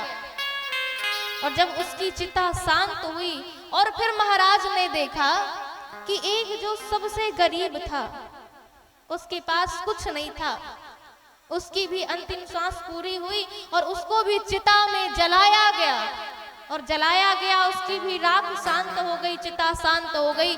तो महात्मा जी ने एक मुट्ठी में उस एक धनवान के राख को उठाया और एक मुट्ठी में क्या किया, जो गरीब था उसकी राख को उठाया। एक व्यक्ति ने देखा तो कहा, महात्मा जी आप ये क्या कर रहे हैं? तो महात्मा जी ने कहा, बेटा मैं जीवन का एक संकेत, जो जीवन का सार है ना, उसको देख रहा हूं। आज के लोग ब्रांडेड करते हैं, कपड़े ब्रांडेड, सामान ब्रांडेड, पर मरने के बाद जो कफन होता है ना, कफन का कोई ब्रांड नहीं होता है। मरने के बाद आप कितने भी बड़े हो जाओ, परंतु ये जो राख है ना आपकी, चाहे आप धनवान हो चाहे आप गरीब हो, तो मैं देख रहा हूँ, तौल रहा हूँ कि ये धनवान था तो इसकी राख है जो ये कितनी ये जो तौल रहा हूँ ये भारी है, कि ये जो गरीब की राख है ये भारी है। परंतु देखो ये जो राख है ना ये धनवान की भारी है और ना गरीब की भारी है। मरने के बाद एक ही गति होनी है। तो भैया ये हमें मानस जी संकेत करती है कि हमारा कितना भी बड़ा ऊंचा निवास क्यों ना बन जाए, हम कितने भी बड़े धनवान क्यों ना बन जाए, पर हमको एक बात जरूर याद रखनी चाहिए कि हम कितने बड़े भी बन जाएं, पर बड़े होने का मतलब हमारा जो मन है, हमारी जो आत्मा है, हमारा जो चित्त है वह भगवान में लगा रहे, हम भगवान से जुड़े रहे, यही जीवन का सार है। आज सभी लोग मगन हैं, सभी लोग हर्षित हैं। अब सरस्वती मैया अयोध्या नगर में प्रवेश करती हैं और जैसे ही अयोध्या नगर में प्रवेश करती हैं तो विचार करती हैं कि मैं किसके मन को फेर दूं। कैकेयी नंदिनी अर्थात कैकेयी मैया की दासी थी मंथरा, और यह पूर्व जन्म में हिरणी थी। एक बार क्या हुआ कि कैकेयी राज जंगल में गए थे शिकार खेलने के लिए। शिकार खेलने के लिए गए तो कैकेयी राज ने एक बाण का संधान कर दिया। बाण का संधान किया तो एक हिरण को जाकर लग गया। हिरण को लगा तो एक हिरनी आई, रोते हुए आई, अरे राजा तुमने ये क्या कर दिया, इसे बचाओ, इसे बचाओ, इसकी प्राणों की रक्षा करो, तुमने बहुत बड़ा अपराध कर दिया है, इसके प्राण बचा लो। राजा ने कहा देखो अब ये इसको बाण लग चुका है, इसके प्राण नहीं बच सकते हैं, अब इसका मरना तय है, अब ये मरेगा ही। और जब वह मर गया तो वह हिरणी कहती है, तुम्हें पता है राजा, तुमने कितना बड़ा अपराध कर दिया है, ये तुम्हें पता है कि ये कौन है? जो कैकेयी देश के राजा थे ना, वह पशु पक्षियों की आवाजों को जानते थे कि ये क्या बोल रहे हैं। तो उस हिरणी ने कहा कि ये मेरा, तुमने जिसको बाण मारा है, ये मेरा दामाद था, ये मेरी पुत्री का पति था, और तुम कहते हो मैं तुम्हें क्षमा कर दूं। अगर तुम अपने बाण को निकाल के इसको जीवित कर दोगे तो ही मैं तुम्हें क्षमा करूंगी, अन्यथा मैं तुम्हें श्राप देती हूँ। जिस प्रकार तुमने मेरी बेटी का दामाद छीना है ना, उसी प्रकार मैं भी तुम्हारी बेटी का दामाद छीनूंगी, मैं तुम्हें श्राप देती हूँ। और वही जो हिरणी थी वह मंथरा बनी, कैकेयी जी की दासी बनी, और किसके प्राण ले रही है? कैकेयी राज के दामाद चक्रवर्ती श्री दशरथ जी महाराज। आज चक्रवर्ती दशरथ जी महाराज के प्राण लेने के लिए तुली हुई है, ऐसा विचार कर रही है। अब जब सब प्रकार से सरस्वती मैया ने देखा, सबके मन की सबकी बुद्धि को पढ़ लिया, तो जाकर अब कैकेयी मैया की जो दासी है मंथरा, उसके बुद्धि में जाकर बैठ गई। और कैसे बैठी? नाम मंथरा मंदमती, चेरी के कई के अजस पिटारी ताही करी, गई गिरामती फेरी, गई गिरामती फेरी। आज जब सरस्वती मैया विराजमान हो गई मंथरा की मति में, आज मंथरा ने देखा कि आज पूरा अयोध्या धाम सजाया गया। जब देखा कि पूरा अयोध्या जी सजाया गया है, ढोल नगाड़े बज रहे हैं, महाराज ऐसा क्या कार्य हो रहा है, मुझे तो कुछ पता नहीं, इसकी कोई जानकारी नहीं, आज ऐसा क्या हो रहा है। तो जब देखा तो मंथरा कहती है, पूछ सी लोगन काह बनावा, पूछ सी लोगन काह आदिख मंथरा नगर बनावा, दीख मंथरा नगर बनावा, मंजुल मंगल बाज बधावा, मंजुल मंगल बाज बजावा, पूछे सी लोगन काहा उछाहू, पूछे सी लोगन काह उछाहू, राम तिलक सुनी भाव दाहू, राम तिलक सुनीधा और भाऊ, पूछे सी लोगन काह उछाहू, पूछे सी लोगन काह उछाहू, भरत मातु पही गई बिल खानी, भरत मातु पही गई बिलखानी, कायट पटी हसी कह हसी रानी, का अनमने असी कहा असी भानी, कायट पटी हसी कह हसी रानी, कह हसी रानी, कह हसी रानी। आज मंथरा ने देखा कि नगर में मंगल बधावे बज रहे हैं, ऐसा क्या सगुन है, ऐसा कौन सा मंगल दिन है कि आज ये नगाड़े बज रहे हैं, लोग गा रहे हैं। तो पूछा मंथरा ने, अरे एक आदमी से कहा कि ये तो बताओ ये नगाड़े क्यों बज रहे हैं, ये मंगल बधावे क्यों बज रहे हैं, और आप लोग इतने आनंद में मगन हैं, ऐसा क्या हो रहा है। और जैसे ही मंथरा ने पूछा तो उस नगर निवासी ने कहा, अरे बाबली तुझे पता नहीं है कि राम जी राजा बनने वाले हैं, हमारे राम जी महाराज बनने वाले हैं, तुझे ये चीज पता नहीं है क्या? और जैसे महाराज आज मंथरा ने सुना है इस बात को, उसके हृदय में ऐसी जलन उठी, उसके हृदय में ऐसी पीड़ा हुई कि राम तिलक सुनी भा उरदाहु, वह रोने लगी और रोते रोते भरत मात बही गई बिलगानी, और बिलगानी हुई, रोते हुए भरत जी की माता जी के पास पहुंच गई। माता जी ने देखा कि लंबी लंबी सांस ले रही है।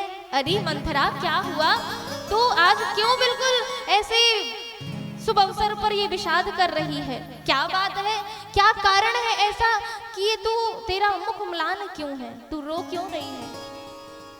पर फिर भी आज मंथरा जवाब नहीं दे रही है, कुछ बोल नहीं रही है, लंबी लंबी सांसें ले रही है, भरी भरी सांसें ले रही है। परंतु माता ने कहा, अरे मंथरा यह तो बता कि तू ऐसा क्या कारण है?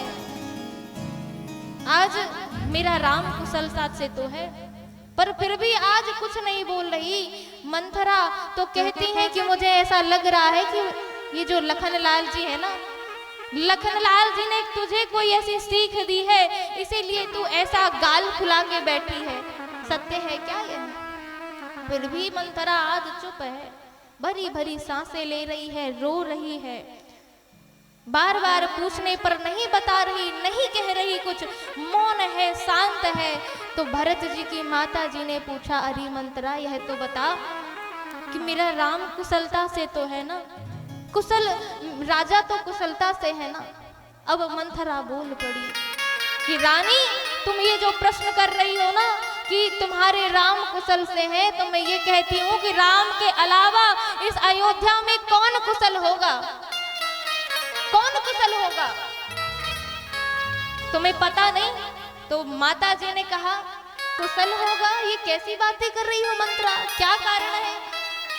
तो मंथरा ने कहा, मंथरा आज कहती है कि राम जी राजा बनने वाले हैं, और जैसे ही आज कैकेयी मैया ने श्रवण किया कि राम जी राजा बनने वाले हैं, वह तो उछलने लगी, नृत्य करने लगी, भारी खुश हो गई और कहती है, अरे मंथरा तूने अगर यह बात को सत्य कहा है ना, तो तू जो तेरा मन करे, राम तिलक जो साचे उकाली, देहु मांग मन भावं वाली। अरे आली, अरे सखी, अगर तेरे मन तू सत्य कह रही है तो तू मेरे से जो तेरा मन करे, तो जो तुझे अच्छा लगता हो तू मांग ले, मैं सर्वस्व दे दूंगी।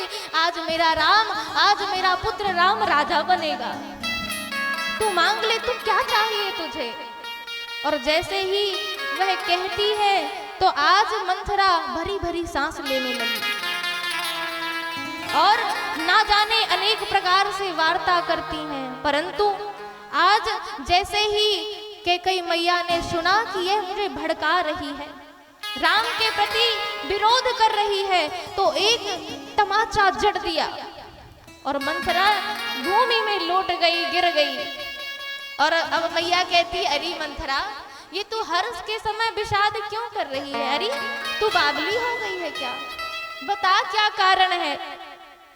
तो अब मंथरा कहती है कि मैया मैंने जो बात कही है, मैया मैंने जो बात कही है, तो आपने एक तमाचा जड़ दिया, एक ही बार आस सब पूजी, अब कछु कहब जीव करी दूजी।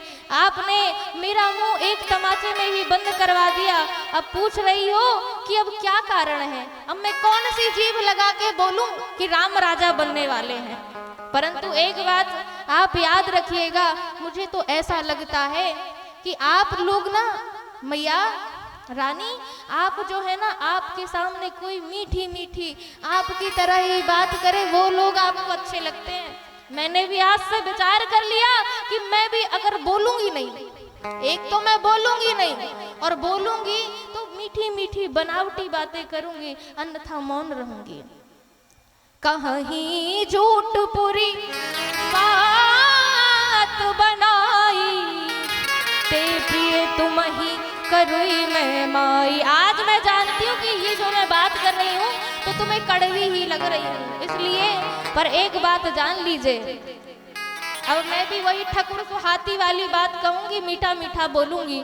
पर रानी एक बात आप जान लो कि अगर राम राजा बने तो मुझे क्या आपत्ति, भरत जी राजा बने तो मुझे क्या आपत्ति।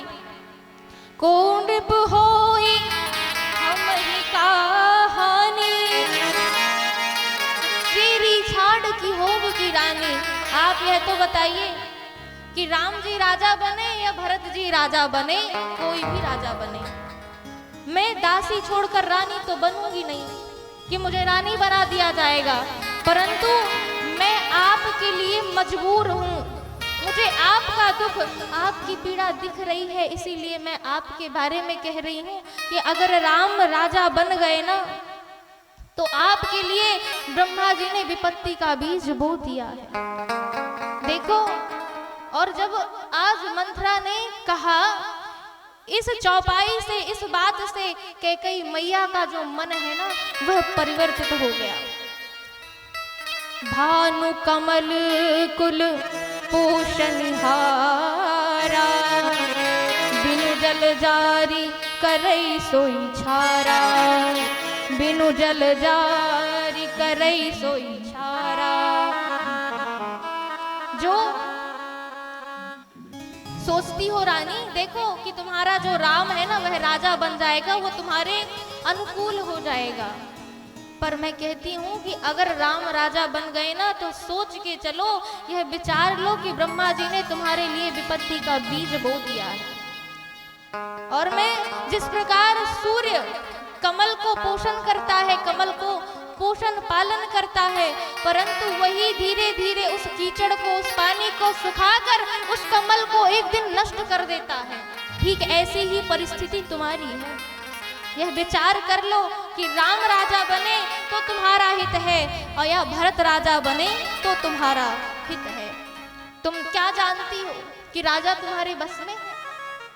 तुम्हें तो केवल नींद प्यारी है कि पलंग में सो जाती हो और निद्रा लेती हो, परंतु ये बात मन से निकाल दो, तुम ही न सोचो सुहाग बला, निज बस जाने हो राव, मन मलिन मुख मीठ नभ, राउर सरल स्वभाव। तुम जानती हो कि राजा, ये जो महाराज है तुम्हारे बस में है, वे तो मीठा मीठा बात करते हैं, ये दिमाग से निकाल दो कि राजा तुम्हारे बस में है। अगर उनके मन में कोई खोट ना होती, कोई ऐसा बुरा भाव ना चलता, तो 15 दिन से बात चल रही है, भयहु पाख दिन सजत समाजू और तुम पाई सुधि मुहि सनाजू। अगर उनके मन में खोट ना होता तो वो तो पहले तुम्हें बता देते, पर आज 15 पखवाड़ा व्यतीत हो गया और तुम ये जो समाचार है मुझसे पा रही हो। अब बताओ कि राजा मलिन है कि सरल स्वभाव है, इसलिए राजा को अपने बस में मत जानो। इसलिए रानी और मंथरा की बात को सुनकर आज कैकेयी मैया कहती हैं, मंथरा तू बिल्कुल सत्य कह रही है, तू मेरी कितनी हितैषिणी है, तू मेरी हितैषिणी है मंथरा। मैं ना रात को जब मैं स्वप्न में बड़े बुरे बुरे सपने देखती थी और मेरे मन में ऐसा विचार चलता था कि क्या अनर्थ होने वाला है। दिन प्रति देखा हूँ रात को सपने, कहा हूँ न तो ही मोही बर्त अपने। मोह के कारण मैंने तुझसे कुछ नहीं कहा, पर मंथरा तू मेरी कितनी हितैषिणी है। अगर तू ना होती तो विपत्ति ने, ब्रह्मा जी ने मुझे विपत्ति का बीज तो बो ही दिया था। तू मेरी कितनी हितैषिणी है, कितनी प्रिय है। अब जो तू कहेगी परहु कूप तू वचन परा,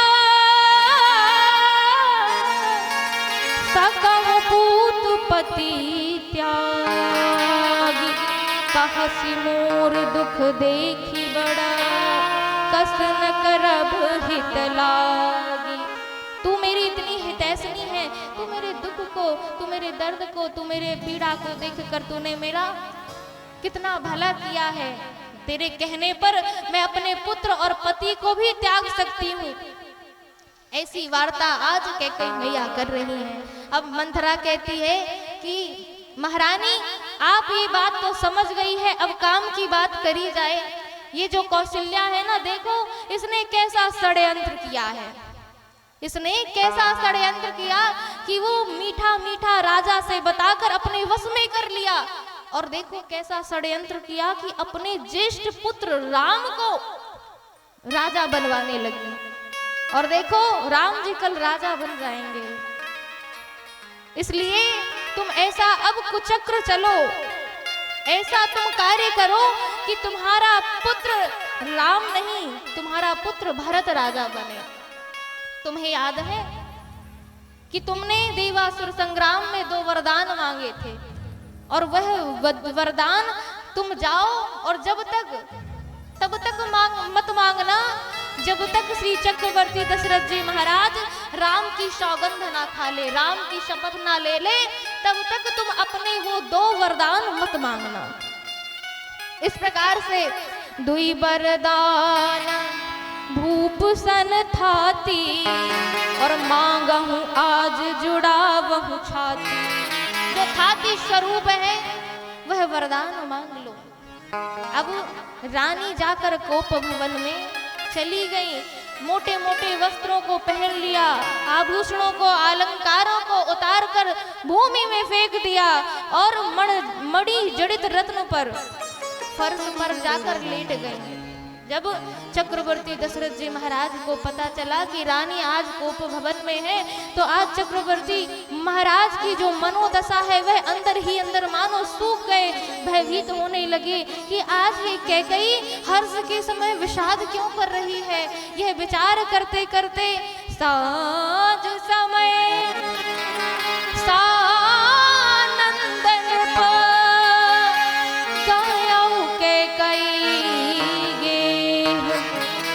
गवनु निठुरता निकट किए, जन धरि देह सने। मानो चक्रवर्ती दशरथ जी के रुख को पाकर देवता भी थर्रा जाते थे, डर जाते थे। जिसकी दृष्टि घुमा देने मात्र से इशारे को पाकर देवता काम करने लगते थे।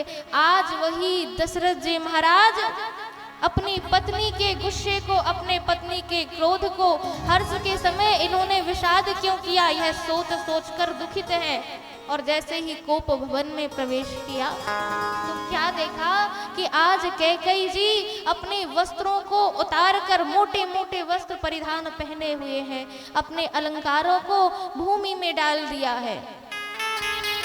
और जब ही दशरथ जी महाराज ने ऐसी दशा देखी, उसी समय कहा कि रानी तुम ये ऐसी दशा क्यों बनाई है तुमने, ये मोटे मोटे कपड़े क्यों पहने हैं। आप ना अलंकारों में, भूषण में ही अच्छी लगती हो, आभूषण पहन लो रानी। आप क्यों गुस्सा हो, आप क्यों क्रोधित हो। हे रानी के ही हे तु रानी रिशानी परसत पानी पति ही निवारई। और जैसे ही चक्रवर्ती दशरथ जी महाराज ने आज स्पर्श करने का प्रयास किया, उसी समय कैकेयी मैया ने हाथ को झटक दिया और मानो ऐसा निहारने लगी। तो दशरथ जी महाराज कहते हैं, रानी हे सुमुखी, हे सुलोचनी, हे पिकवचनी, हे गजगामिनी, यह तो बताओ तुम्हारे क्रोध का कारण क्या है। कहो किसको मैं राजा बना दूं और कहो मैं किसको अपने देश से निकाल दूं। रानी कहो ये तुमने कैसा वेश धारण किया है, तुम अपने मनोरथों को बताओ, क्या बात है, किस कारण से तुमने ऐसा स्वरूप धारण किया है, ऐसा क्या कारण है। तो कहा कि वरदान मांगो रानी, क्या चाहिए तुम्हें। तो रानी कहती है, अरे महाराज आप तो हमेशा सदैव कहते हैं मांगो मांगो मांगो, परंतु अभी मेरे 2 वरदान हैं, उसको भी पाने में संदेह है। मांगू मांगू पे कहूँ प्रिया, काबहू न देहु न लेहु, देन कहूँ वरदान दुई, तेहु पावत संदेह। आपने 2 वरदान के लिए कहा था और वह आज भी खाती स्वरूप आपके पास है। मुझे तो ऐसा लगता है वो भी पाने में संदेह है। आप तो सदैव कहते हैं मांगो मांगो मांगो मांगो, पर जो मैं 2 वरदान मांगना चाहती हूँ, क्या आप वह पूरा करेंगे।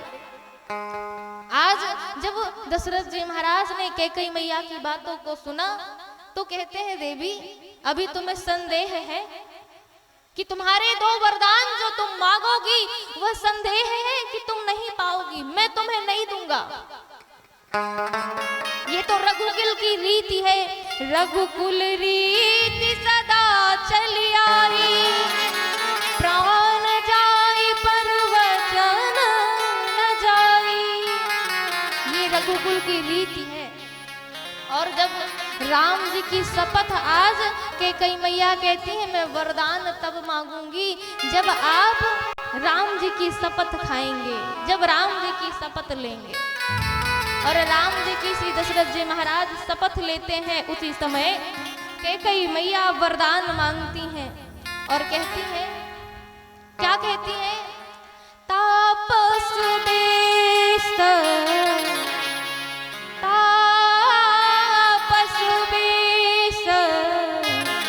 विषय की उदासी, तापस बेस विषय के उदासी, तापस बेस विषय की उदासी।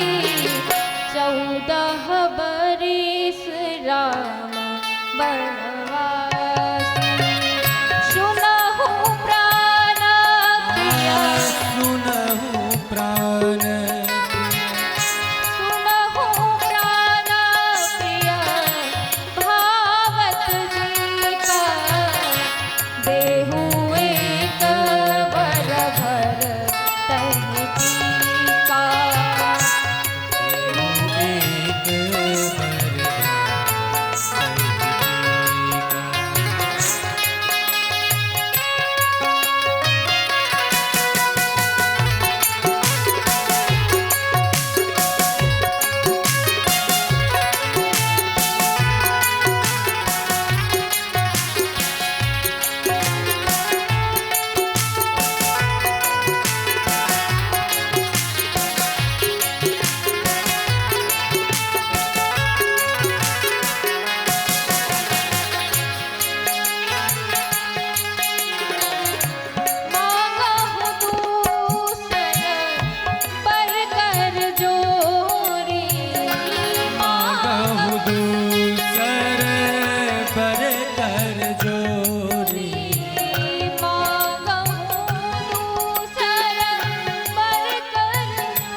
विडंबना ये है कि देखिए आज हम ना कैकई मैया को बिना सोचे विचारे ना जाने क्या क्या कह देते हैं कि कैकई मैया ने राम जी को वनवास दे दिया, अपने पुत्र को राजा बना दिया, और ना जाने व्यासपीठ से कितनी अनर्गल बातें करते हैं कि नहीं करते हैं। लोग कहते हैं आज भी अपनी पुत्री का नाम कोई कैकई नहीं रखता, और कैकई मैया जानती थी। एक बार की बात है कि राघवेंद्र सरकार छोटे थे, उस समय राघवेंद्र सरकार ने अपनी मैया कैकई के आंखों को बंद कर लिया पीछे से आकर। और पूछा मैया बताओ कि कौन हूं।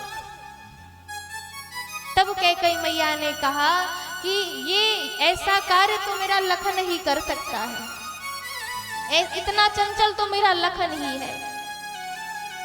तो आज राम जी कहते हैं मैया देखो तुम हार गई हो, आज मैं तुम्हारा बेटा तुम्हारा पुत्र राम हूं ना, और तुम कह रही हो कि लखन है।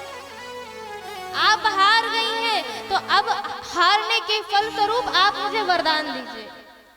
मैया ने कहा अरे बाबले तुझे वरदान चाहिए, तेरे लिए तो मैं सर्वस्व सौंप दूंगी, सर्वस्व वार दूंगी, मांग तुझे क्या चाहिए।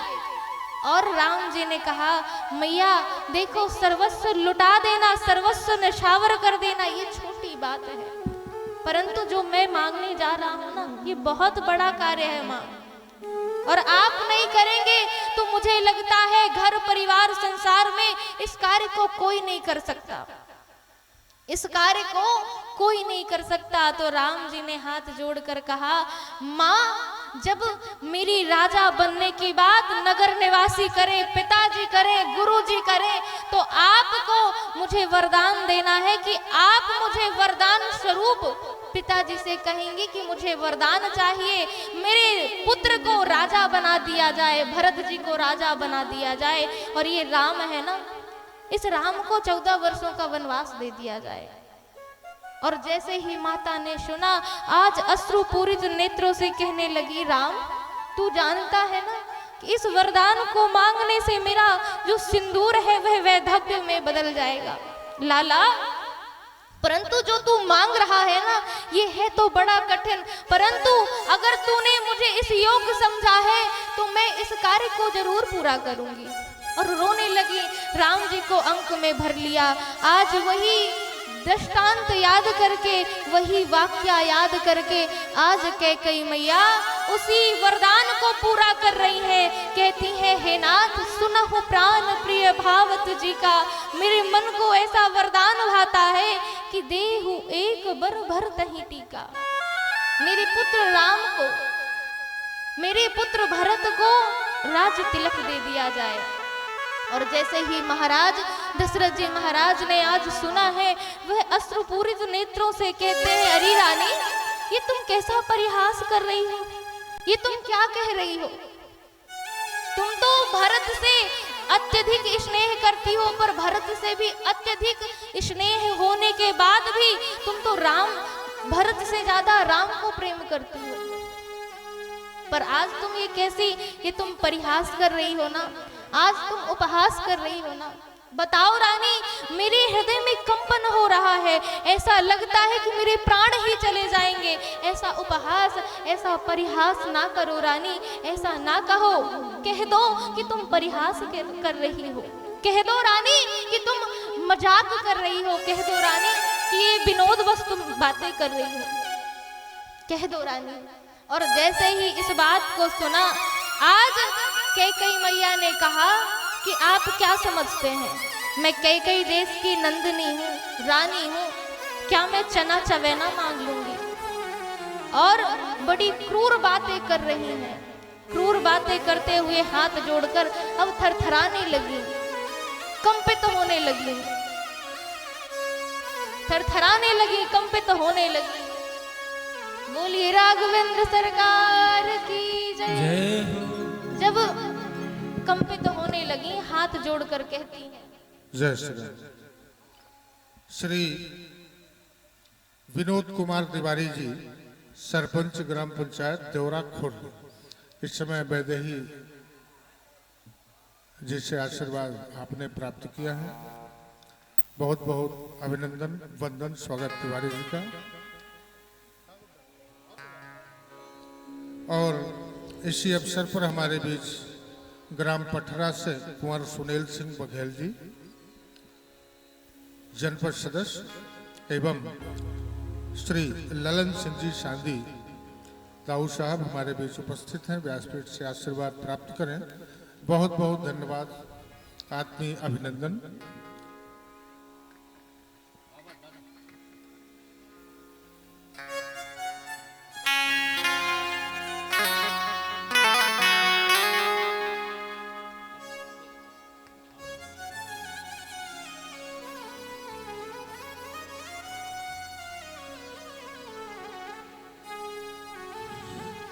श्री राम कथा निरंतर जारी। बोलिए राघवेंद्र सरकार की जय हो। अब चक्रवर्ती दशरथ जी महाराज कहते हैं, रानी कहो कि तुम परिहास कर रही हो, विनोद भरी बातें कर रही हो, आज फर्श पर गिर गए और हाथ जोड़कर अब के कई मैया कहती हैं, मांगहु दूसर बर कर जोरी, पूर्वहु नाथ अनु मनोरथ मोरी। हे नाथ, मैं आपसे यह जान रही हैं, आज के कई मैया जान रही हैं कि जो मैं वरदान मांगना चाह रही हूं ना, इससे मेरा सुहाग उजड़ जाएगा, मैं वैधव्य को प्राप्त करूंगी। अब हाथ जोड़कर थर थर कांपती हुई कहती हैं, नाथ मैं आपसे वरदान दूसरा मांगना चाहती हूँ कि तापस वेश विशेष उदासी, 14 बरिस राम बनवासी। मैं आपसे हाथ जोड़कर कहती हूँ कि तपसी का वेश धारण करके 14 वर्षों के लिए राम बन जाए। और जैसे इस बात को सुना दशरथ जी महाराज गिर गए और रोने लगे। और जब रोने लगे तो कहते हैं, अपने दोनों हाथों को आंखों में बंद कर लिया और कहते हैं कि कैकई, मेरा जो मनोरथ है तूने पूरा ना होने दिया, तूने अयोध्या को उजाड़ दिया। तू तो कहती थी ना, तू तो भरत से ज्यादा राम को मानती थी ना, अब ये तू कैसी बातें कर रही है? तू कह रही है कि राम जी को वनवास दे दिया जाए और वो भी 14 वर्षों के लिए। अरे रानी, तेरा कैसा स्नेह था राम के प्रति कि तू अपने पुत्र को राजा बनाना चाहती है, तुझे तो राम प्रिय था।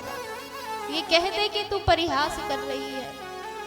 आज रानी कहती है कि क्या समझ रहे थे आप, मैं कैकई देश की रानी हूँ, बेटी हूँ, और क्या मैं आपसे चना चवैना मांगूंगी?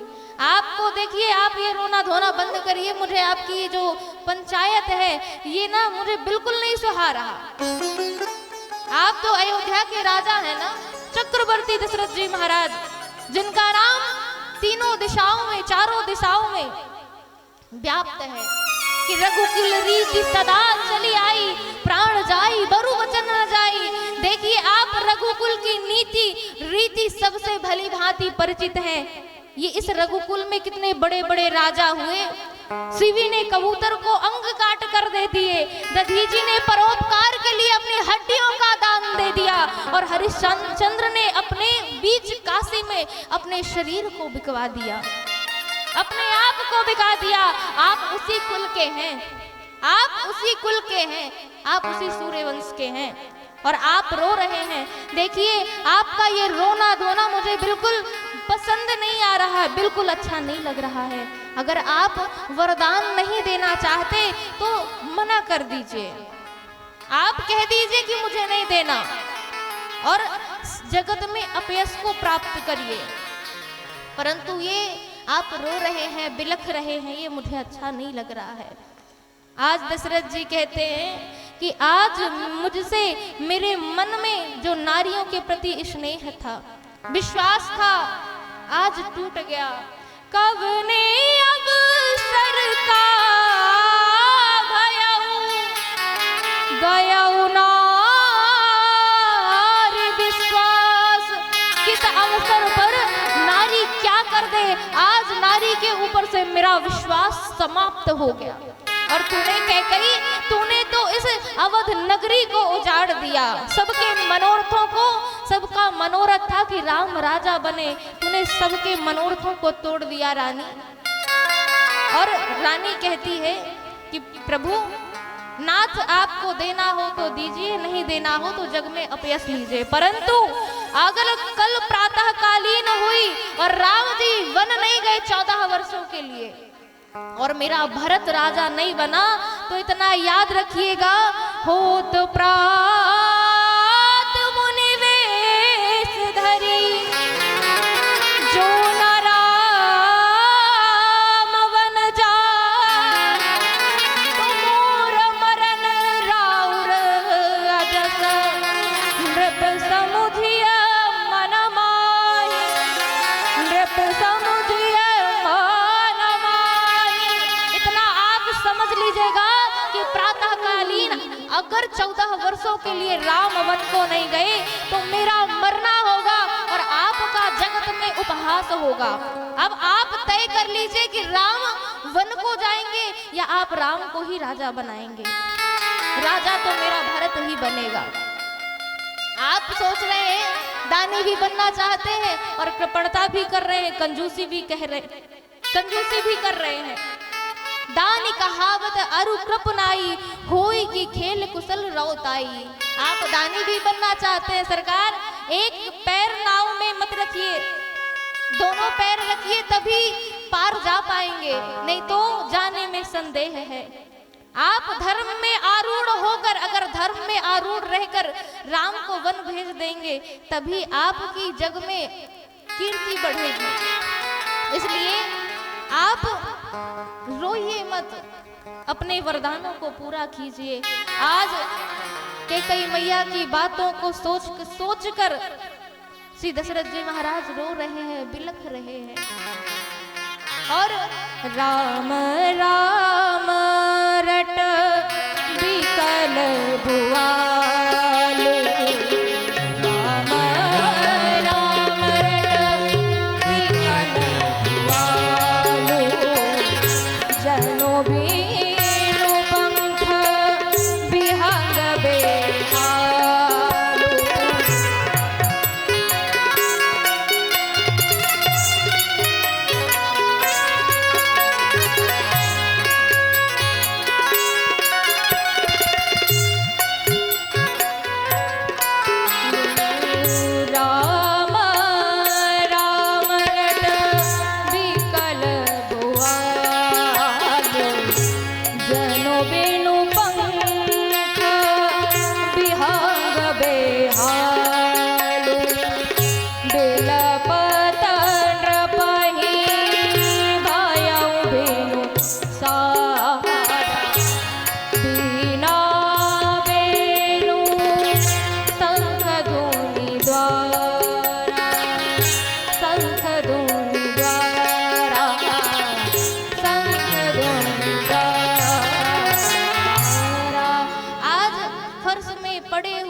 दशरथ जी महाराज राम राम राम राम करके आज सारी रात्रि व्यतीत कर ली। लोगों ने, नगर निवासियों ने कहा कि सारे नगर में राम जी राजा बनेंगे, राम जी राजा बनेंगे, आनंद उत्साह मनाए जा रहे हैं। और हमारे विचार में तो यह लगता है कि आज जो राजा हैं, पहले पहिर भूप नित जागा, आज हम ही बड़ू अचरज लागा। पहले प्रहर में ही दशरथ जी महाराज जाग जाते हैं, परंतु इतना आज विलंब क्यों? सुमंत्र जी से कहा कि सुमंत्र जी जाइए और राजा से कहिए कि राजा आज्ञा दे, तब हम सारे कार्य करें। जाहु सुमंत्र जगावहु जाई। सुमंत्र जी जैसे ही महल में प्रवेश करते हैं तो क्या देखते हैं कि महल ऐसा लग रहा है मानो कि खाने को दौड़ रहा हो। सुमंत्र जी फिर भी जा रहे हैं भगवान का स्मरण करते हुए, और जैसे ही रानी के भवन में गए तो क्या देखा कि आज राजा दीनहीन दशा में फर्श में पड़े हुए हैं, आंखों में अश्रु हैं और राम राम राम राम राम राम कहकर विह्वल हैं। और जैसे ही दीनहीन दशा को आज सुमंत्र जी महाराज ने देखा, वह उनकी आंखों में आंसू आ गए। और कैकेयी मैया से कहा, माता हे रानी, ऐसा क्या कारण है? ये ऐसी दीनहीन दशा में आज हमारे राजा क्यों पड़े हुए हैं? सुमंत्र जी से रानी कहती है कि सुमंत्र जी जाइए और राम को बुला कर लेकर आइए, वही तभी कारण पता चल पाएगा। और सुमंत्र जी जैसे ही राम जी के भवन में गए, और राम जी जिस अवस्था में थे उसी अवस्था में आज पिताजी के पास सुमंत्र जी के साथ चल पड़े। राम जी ने देखा, राम जी ने प्रणाम किया, माता जी को प्रणाम किया, पिताजी को प्रणाम किया। प्रणाम करते हैं और माता जी को, पिताजी को दीनहीन दशा में आज जैसे देखा, माता से कहा, माँ पिताजी ऐसे क्यों दीनहीन दशा में राम राम का उच्चारण कर रहे हैं? ऐसी क्या बात है? ऐसा क्या कारण है माँ कि ऐसी दशा आज पिताजी की? क्या बात है? आज सारी बात कैकेयी मैया ने बता दी। तो राम जी कहते हैं, माँ ये तो मेरा सौभाग्य होगा कि मैं वन को जाऊंगा और मेरा भरत, मेरा छोटा भाई, इस नगर का, अयोध्या धाम का राजा बनेगा। ये मेरे लिए तो खुशखबरी है। और इस छोटी सी बात में क्या पिताजी का ऐसी दशा इस बात के लिए है? क्या यही कारण है? माँ सुनो जननी सुन, सुत बड़ भागी, सुनो सुत बड़ भागी, सुनो जननी सुत बड़ भागी, जननी सुई सुत बड़ भागी। जो पितु मातु बचन अनुरागी,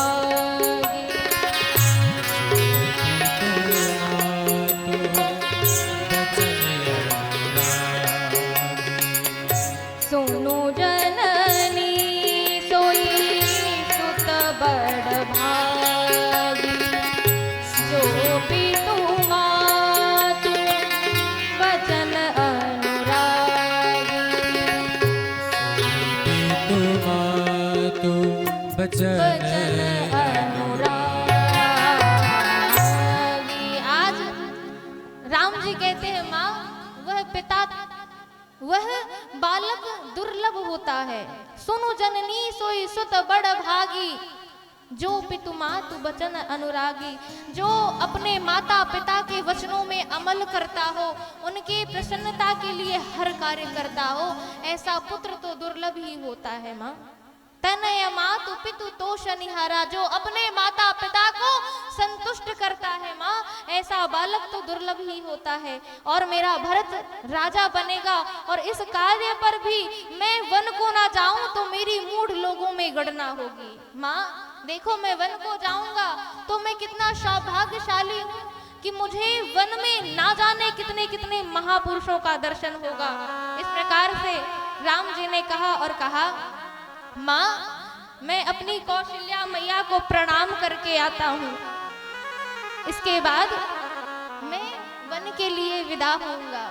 अब कौशल्या मैया के पास राम जी गए। राम जी जैसे ही माता जी के पास गए तो राम जी को देखकर माँ कहती है, अरे लाला तुमने अभी स्नान नहीं किया, देखो तुम्हारा आज राज अभिषेक होने वाला है, राज तिलक होने वाला है, देखो कितना विलंब लगेगा, इसलिए आप स्नान कर लीजिए। तो राम जी ने कहा, माँ देखो मैं आपसे कुछ कहना चाहता हूँ, आप यह बताइए कि ये जो अयोध्या का राज है और जंगल का राज्य, तो ये बताइए कि जंगल का राज्य बड़ा है कि अयोध्या का राज्य बड़ा है? माँ ने कहा कि जंगल का राज्य बड़ा है। पर बेटा तू ये क्यों पूछ रहा है? तो राम जी कहते हैं, देखिए माँ मैं बड़ा हूं ना तो मुझे बड़ा राज्य मिला है, मेरे पिताजी ने मुझे बहुत बड़ा राज्य दिया है, मुझे जंगल का राज्य दिया है, और मेरा जो भरत है ना वह छोटा है, तो भरत को छोटा सा अयोध्या का राज्य दिया है। माँ देखिए मैं वन का बड़ा राज्य पाऊंगा, मुझे पिताजी ने वन का राज्य दिया है। और इतना जैसे सुना, पूजा कर रही थी माता कौशल्या, उसी समय थाली गिर गई हाथों से, रोने लगी और कहती हैं कि अगर तुम्हारे पिता ने तुमको ये आदेश दिया है तो पिता से ज्यादा अधिकार माता का होता है, तो तुम मेरा आश्वासन मान के, मेरा आदेश मानकर वन को मत जाओ।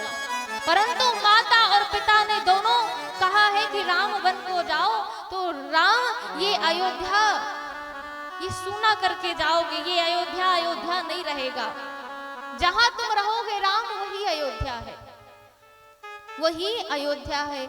इस प्रकार से वार्तालाप करती हैं। उसी समय पर श्री किशोरी जी आती हैं, उसी समय पर हमारी श्री जी आ गई, और श्री जी ने जब यह वार्तालाप सुना, यह बातें सुनी, तो श्री जी अपने नख से माता धरती मैया को कुरेदने लगती हैं। और देखिए सीता जी की माँ है माता धरती। जब हमको कोई आपत्ति विपत्ति पड़ती है ना, तो हमारे मुख से एक ही बात निकलती है, क्या? हम सबसे पहले माता को बुलाते हैं, माता को पुकार करते हैं। आज किशोरी जी के जीवन में सबसे बड़ी विपत्ति पड़ी कि राम जी इन्हें अयोध्या में छोड़ना चाहते हैं। आज श्री जी कहती है, माँ देखो ना, मेरे रघुनाथ जी, मेरे प्राणनाथ आज मुझे इस अयोध्या में छोड़कर जाना चाहते हैं। इससे बड़ी विपत्ति क्या होगी मेरे जीवन में? अब देखना यह है कि प्राण का सौभाग्य ज्यादा है कि स्तन का सौभाग्य ज्यादा है। मेरे रघुनाथ जी के साथ, मेरे नाथ के साथ ये प्राण जाते हैं कि ये शरीर जाता है। कौशल्या मैया सब समझ गई, अनेक प्रकार से समझाया है, राम जी ने भी समझाया है कि लाडली जो आपका जो जन्म है, आप इतनी सुकुमार है, आप तो बंदर की आकृति को देखकर डर जाती हैं। ना जाने जंगल में, उस बीहड़ जंगल में आपको क्या क्या देखने को मिलेगा, आप वन के योग्य नहीं हैं। अनेक प्रकार से समझाया, परंतु आज श्री जी जब नहीं मानी तब आदेश दिया वन जाने के लिए। उसी अवसर पर लखनलाल जी आ गए और लखनलाल जी ने जब ये वार्तालाप सुना है, आज लखनलाल जी महाराज व्याकुल हो गए, आंखों से आंसू छलछला उठे, अश्रुपूरित नेत्रों से प्रार्थना करते हैं। कहते हैं कि नाथ, आज ना मैं बुरा देखूंगा ना आज भला देखूंगा, किसी का भला ना बुरा देखना है, हमें तो मुझे मेरे नाथ का फैसला देखना है कि आज मुझे भवन में रखेंगे कि अपने साथ लेके चलेंगे। आज राम जी ने कहा कि भैया लखन, देखो छोटे भैया, आज हमारे जीवन में कितनी बड़ी विपत्ति आन पड़ी है। आज भरत भी ननिहाल में है, शत्रुघ्न जी भी ननिहाल में है। तो लखनलाल जी, आज आप देखिए पिताजी कितने उदास हैं। हम दोनों भाई अगर वन में चले जाएंगे तो पिताजी का, माताजी का ख्याल कौन रखेगा, उनको कौन देख रेख करेगा? तो तुम यहाँ रहकर माता पिता गुरु की सेवा करो। आज लखनलाल जी कहते हैं, कौन माता, किन पिताजी की बात करते हैं प्रभु? मैं ना माताजी को जानता ना पिताजी को जानता, मैं किसी को नहीं जानता सरकार। आप ही मेरे माता हैं, आप ही मेरे पिता हैं। जब अनेक प्रकार से समझाने पर लक्ष्मण जी नहीं माने तो राम जी ने कहा कि लखन जाओ और अपनी मैया से आज्ञा लेकर आओ। उसी समय पर लखनलाल जी महाराज माता जी से आज्ञा लेने जाते हैं। माता जी से आज्ञा लेने जाते हैं तो माता जी ने कहा कि लखन पुत्र, तुम वन जा रहे हो ना, पर एक बात जरूर याद रखना। बोली माँ सुमित्रा, सुनो लाडले लखनलाल, तुमसे तो मेरा बस देह का ही नाता है। जैसे जिस पात्र में रखते हैं अनेक वस्तु, वस्तु संग पात्र का भी नाता जुड़ जाता है। आज सुमित्रा मैया कहती हैं कि हे लाडले लाल, मैं तो एक पात्र की भांति हूँ कि तुम में, मुझ में रखे गए हो, तो मेरा भी नाता तुम्हारे साथ जुड़ गया है। परंतु एक बात जरूर याद रखना, करना मत याद मुझे, मेरी सौगंध तुझे, कहते हुए माता का हृदय भर आता है। और क्या कहती है? जाओ बन सेवा का सद्भाव लिए अपने मन, जानना श्री राम और जानकी जी माता है, जानना श्री राम और जानकी जी माता है।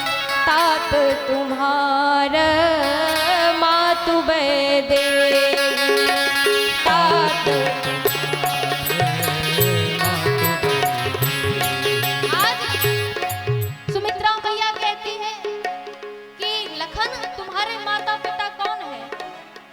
माता पिता तात तुम्हार मातु वैदेही। और कहती है तात तुम्हारा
छोड़कर अब भैया मैया के साथ प्रभु विदा लेने लगे। नगर निवासी कहते हैं प्रभु हम आपको नहीं जाने देंगे वन, अगर आप बन जाएंगे तो हम भी जाएंगे, हम आपको ऐसे नहीं जाने देंगे प्रभु। हे नाथ हमारा जीवन आपके बिना नहीं रहेगा, हे नाथ आप हमें छोड़कर मत जाइए।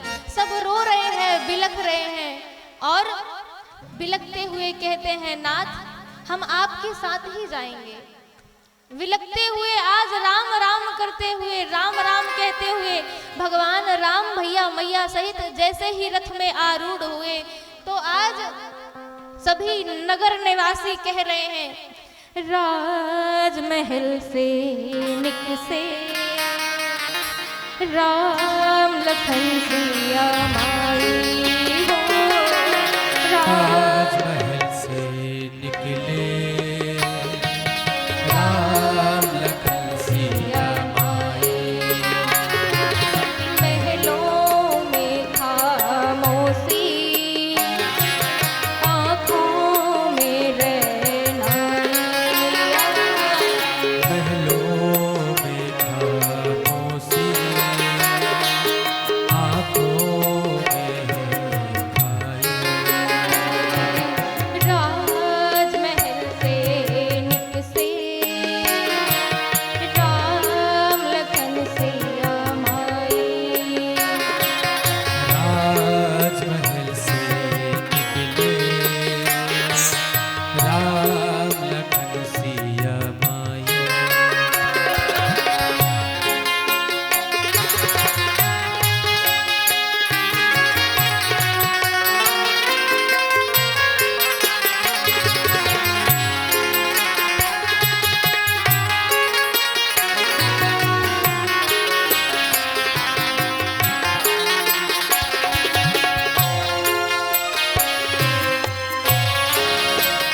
सभी लोग तालियों की सेवा करते हैं।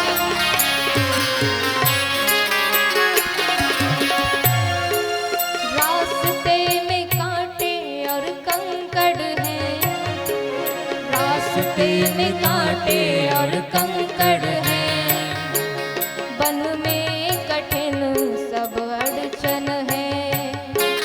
रास्ते में कांटे और कंकड़ है, वन में सभी अड़चन है।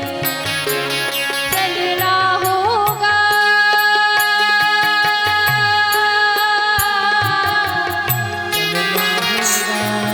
चलना होगा, सब ये सोचे विधना ये ने कैसे भाग बनाई। राजमहल से निकले राम लखन सिया माई। राजमहल से निकले राम लखन सिया माई।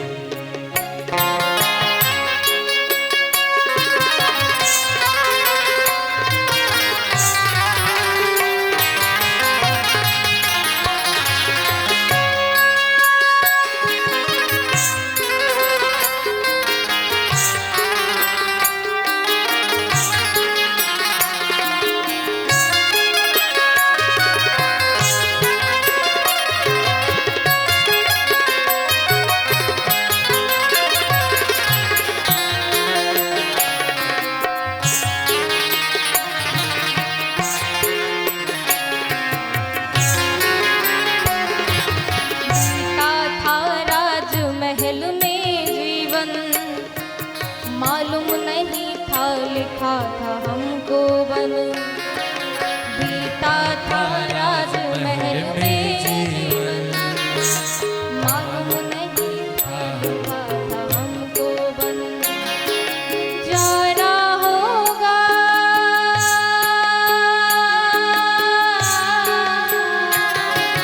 जाना होगा, अब तो नियत ने लिखा है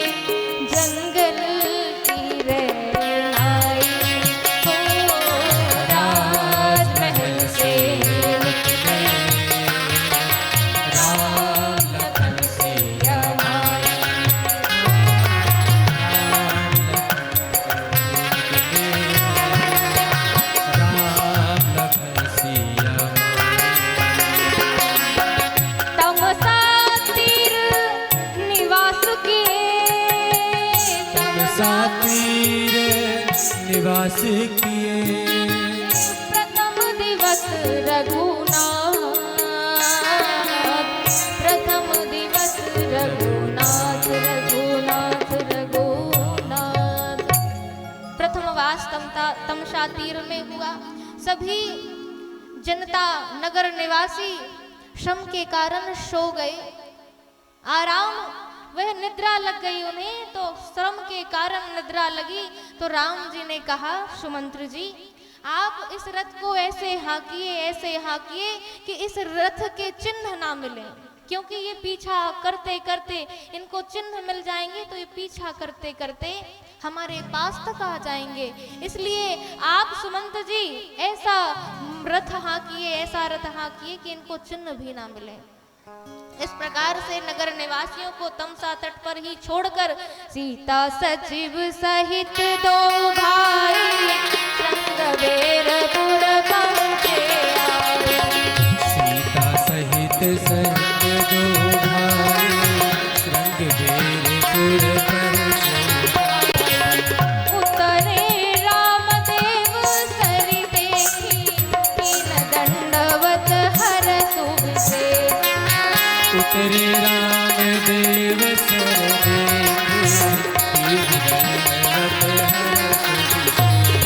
लखन सचिव सिय किए प्रणामा, सबहि सहित सुख पायौ राम। लखन सचिव सिय किए प्रणामा, सबहि सहित सुख पायौ राम। गंग सकल मुद मंगल मूला, सब सुख करनि हरनि सब सूला। गंग सकल मुद मंगल मूला, सब सुख करनि हरनि सब सूला। सीता सचिव सहित दो भाई श्रृंगबेरपुर पहुँचे आए। श्रृंगबेरपुर पहुँचे आए। श्रृंगबेरपुर पहुँचे आए। भैया मैया और सुमंत जी के साथ आज राघवेंद्र सरकार श्रृंगबेरपुर में पहुंचे। जैसे ही देखा देव नदी गंगा मैया को प्रणाम किया।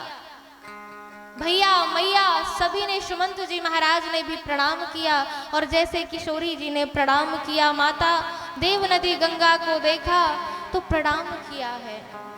मातेश्वरी नीरेश्वरी सर्वेश्वरी गंगे नमः, गंगे नमः, गंगे नमः। धर्मेश्वरी परमेश्वरी तीर्थेश्वरी गंगे नमः, गंगे नमः। आशीर्वाद यही सिय मोरा, अटल सुहाग रहे सिय तोरा, अटल सुहाग रहे सिय तोरा। माता ने देव नदी गंगा को प्रणाम किया है। माता देव नदी गंगा मैया ने श्री किशोरी जी को आशीर्वाद दिया। तदोपरांत निषाद जी जैसे भगवान राम को देखते हैं तो प्रणाम, दंडवत प्रणाम किया और अंक से भर लिया। आज मित्र मित्र मिले हैं। आज ये निषाद जी रघुनाथ जी के मित्र हैं। जब अल्पकाल विद्या अर्जित किया तो राम जी के साथ ये निषाद जी भी पढ़ाई करते थे, विद्या को अर्जन किया। और आज राम जी ने वो वादा अपना निभाया है। जब निषाद जी ने कहा, प्रभु आप यह बताइए, हम तो गरीब हैं और गरीबों के आप नाथ हैं, गरीब निवाज हैं, तो हे नाथ आप यह बताइए कि आप दर्शन देने के लिए हमारे नगर को धन्य करने के लिए आप कब आएंगे। और राम जी ने वहां पर कहा था कि मैं जरूर आऊंगा। और वह उस वादे को पूरा करने के लिए, उस वचन को पूरा करने के लिए आज भगवान राम मैया भैया सहित श्रृंगबेरपुर पहुंचे। ले रघुनाथ ठाव दिखावा, कहेउ राम सब भांति सुहावा। और रघुनाथ जी महाराज को सुंदर साथरी गुह सवार साथरी डसाई, कुस किस लय में मन सुहाई। सब प्रकार से राम जी महाराज ने कहा कि ये जो कुस की ये बिछौना आपने बनाया है ना, ये बहुत बहुत ही सुंदर है। अनेक प्रकार से प्रशंसा की। तदोपरांत वहां पर विश्राम करने लगे मैया भैया। लखनलाल जी कुछ ही दूर पर अपने वीरासन आसन को लगाकर भगवान की रक्षा हेतु तत्पर हो गए। और उसी अवसर पर निषाद जी महाराज लखनलाल जी के पास आए और लखनलाल जी से कहा कि वाह धन्य है ये कैकई, ये कैकई जी धन्य है। कैकई नंदिनी मंदमती, कठिन कुटिल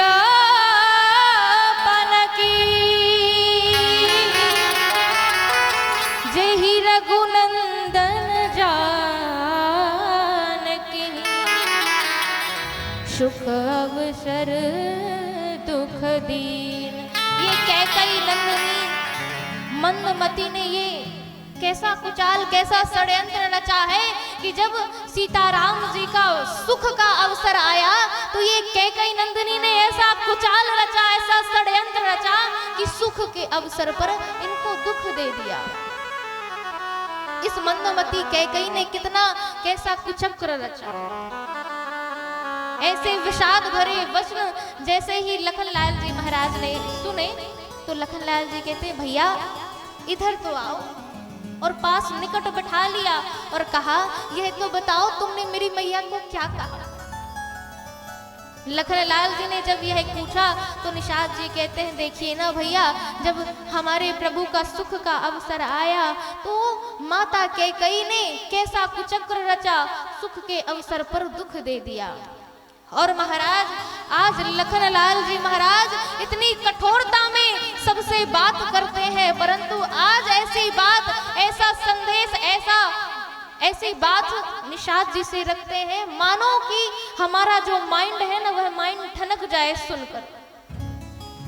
इतना सुंदर आज निषाद जी महाराज को समझाया और कहते हैं कि ये जो तुमने कहा ना कि सुख के अवसर पर दुख दे दिया, तो ये भैया सुनो बहुत अच्छी बात कहता हूँ कि काहू न को, ये जो सुख और दुख होता है ना, काहू न को सुख दुख कर दाता, मृत्यु कृत कर्म भोग सब जाता। काहू न को सुख दुख कर दाता, मृत्यु कृत कर्म भोग जोग वियोग भोग बलमंदा, हित अनहित मध्यम ब्रह्म। जोग वियोग भोग सबलमंदा, हित अनहित मध्यम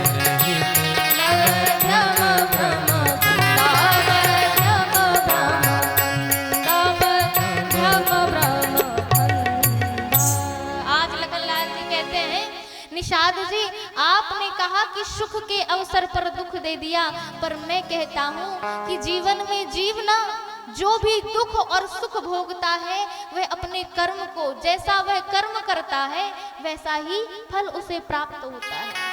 कोई किसी को सुख दुख नहीं देता। और हमने भी जब हमारे जीवन में विपत्ति आती है, दुख आता है, तो हम हमेशा कहते हैं कि प्रभु मैं तो कितना अच्छा हूँ, कितना भजन करता हूँ, परंतु मेरे जीवन में दुख क्यों, मेरे जीवन में दुख क्यों, आप मेरे जीवन में ही दुख क्यों देते हैं, मैं तो इतना अच्छा हूँ। परंतु भैया आपने भी कभी ना कभी किसी के साथ गलत किया होगा, आपने भी किसी के साथ ऐसा कुछ कार्य किया होगा, उसी के परिणाम स्वरूप आपने ऐसा कोई कर्म किया होगा, उसी के परिणाम स्वरूप आपको विपत्ति आनी पड़ी। क्यों? क्योंकि कोई किसी के सुख दुख का दाता नहीं होता, कोई किसी को विपत्ति नहीं देता, ना ही कोई किसी को सुख देता, ना ही कोई किसी को दुख देता। ये हम जब मिलते हैं बिछड़ते हैं, इस संसार की रीति है ना, मिलना बिछड़ना, मोह में फंसे रहना, ये रीति है ना। जोग वियोग भोग भल मंदा, हित अनहित मध्यम भ्रम फंदा। ये संसार का चक्र है, ये चक्र हमारे कर्म के, जो हम कर्म करते हैं कर्म के अनुसार ही ये चक्र हमें आपत्ति विपत्ति सुख और दुख देता है। हम अपने कर्म का ही प्रारब्ध भोगते हैं। इसलिए निषाद जी आप इस चीज को, इस बात को भुला दीजिए कि कोई किसी को सुख दुख देता है। ऐसे समझिए सपने हो ही भिखार नृप, रंगनाक पति हो और जागे लाभ न हानि कछु, तिमि प्रपंच जिय जो। जब हम स्वप्न देखते हैं, स्वप्न में हम देखते हैं कि हम राजा बन गए, हम राजा बन गए और हम राजा ही हैं। जब हम उठते हैं तो हम अपना स्वप्न देखते हैं कि हम स्वप्न में कोई सड़क छाप बन गए हैं, हम ऐसे ही गरीब हैं, दरिद्री हैं। पर जब वह स्वप्न टूटता है, जब हम जागते हैं तो हम राजा के राजा होते हैं। तो उस स्वप्न से ना हमें कोई लाभ है ना हमें कोई हानि है। इसलिए ये संसार स्वप्नवत है, उन्नत अवनत एक धोखा है। सपने का राजा होना और ना होना सब मिथ्या है। जीवों की यही अवस्थाएं सब घोर मोह की रातें हैं। इन रातों में जो सोता है, इन रातों में जो होती है वह सब सपने की बातें हैं। हम सोते हैं तो ये सब स्वप्न की बातें होती हैं। पर लखनलाल जी कहते हैं कि इनमें योगी जन जगते हैं, अज्ञानी जनता सोती है।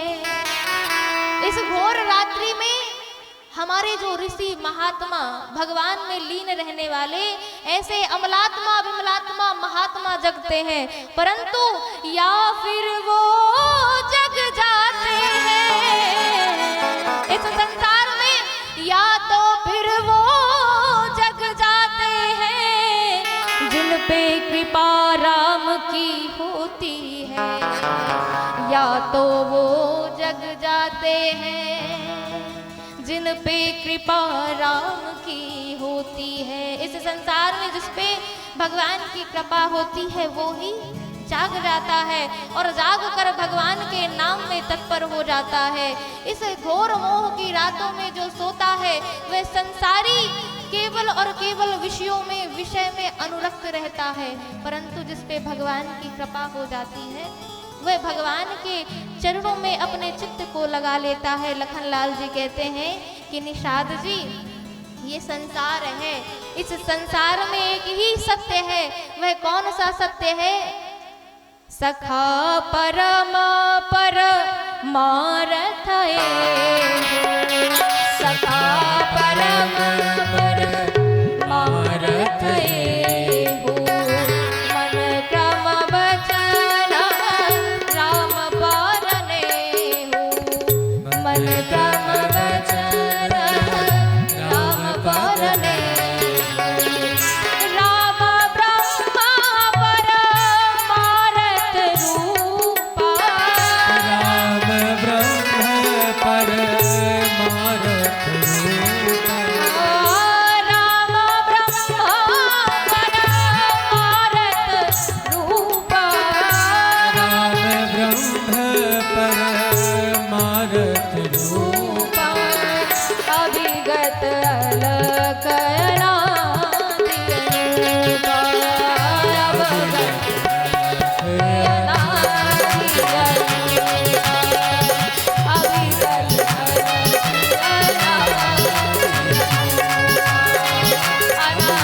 सत्य है वह है राम जी का नाम, वह है राम जी की लीला, वह है राम जी का चरित्र, यही सत्य है, बाकी सब मिथ्या है। और आज कथा के इस प्रसंग को हम यहीं पर वाणी को विराम देते हैं। भगवान श्री रामभद्र के चरणों में अपनी वाक्य पुष्पांजलि इसी वाक्य पर हम विराम देते हैं। आइए 2 बार नाम संकीर्तन तदोपरांत आरती में प्रवेश करें।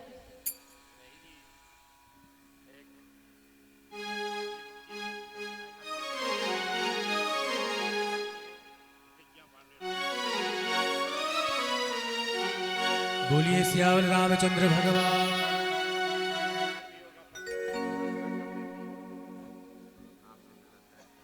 जय जय राम श्री राम, जय राम जय जय राम श्री राम, जय राम जय जय राम श्री राम,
सभी से आप भगवान के पावन पुनीत नाम के साथ भेंट होगी। तब तक के लिए आप सभी के को एक बार मेरा पुनः पुनः जय जय सीताराम, जय जय सीताराम, जय जय सीताराम। बोले सीतारामचंद्र भगवान की जय। सभी श्रोतागण बंधु अपने यथा स्थान पर खड़े हो जाएंगे। भगवान श्री राघव की आरती में सम्मिलित होकर अपने जीवन को कृतार्थ करेंगे। यह परम ही सौभाग्य का विषय है कि आपने के नगर में यह चैत्र नवरात्रि पर रामनवमी के शुभ अवसर पर चल रही श्री राम कथा में पूज्य वैदेही जी के मुखारबिंद से मधुरमय अमृतमय वाणी को श्रवण करते हुए आप सभी अपने जीवन को कृतार्थ कर रहे हैं। बोले सीतारामचंद्र भगवान की जय। हरि ओम। जले ज्वाला थले ज्वाला ज्वाला पर्वतमस्तके त्रैलोकव्यापिनी ज्वाला ज्वाला देवी नमोस्तुते ज्वालामालिन्यै नमः रत्नेश्वर्यै नमः सकलोपचारार्थे सगन्धक्षपुष्पाणिं समर्पयामि हरिः ओम इदगुं हविः प्रजननं मे अस्तु दशवीरगुं सर्वकलगुं स्वस्ताय आत्मसनि प्रजासनि पशुसनि लोकसन्नभयसनिः अग्निं प्रजां बहुलां मे करोत्वन्नं पयोरेतु अस्मासुधतः। बोले यज्ञनारायण भगवान की जय हो। ए आरती गाऊं प्यारे आपको मनाऊं,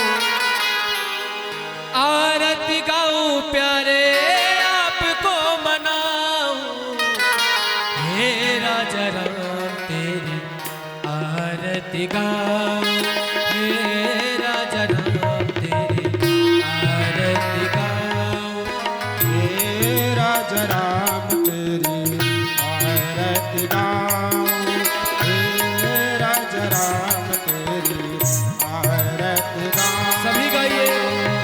आरती गाऊं प्यारे आपको मनाऊं, आरती गाऊं प्यारे आपको मनाऊं, हे राजा राम तेरी आरती गाऊं, हे राजा राम तेरी आरती गाऊं। चरणों से निकली है गंगा प्यारी, चरणों से निकली है गंगा प्यारी, चरणों से निकली है गंगा प्यारी, चरणों से निकली है गंगा प्यारी, जिसने सारी दुनिया तारी, जिसने तारी दुनिया तारी, उन्हें चरणों के शीशे झुकाए, हे राजा राम तेरी आरती गाऊं, हे राजा राम तेरी आरती गाऊं।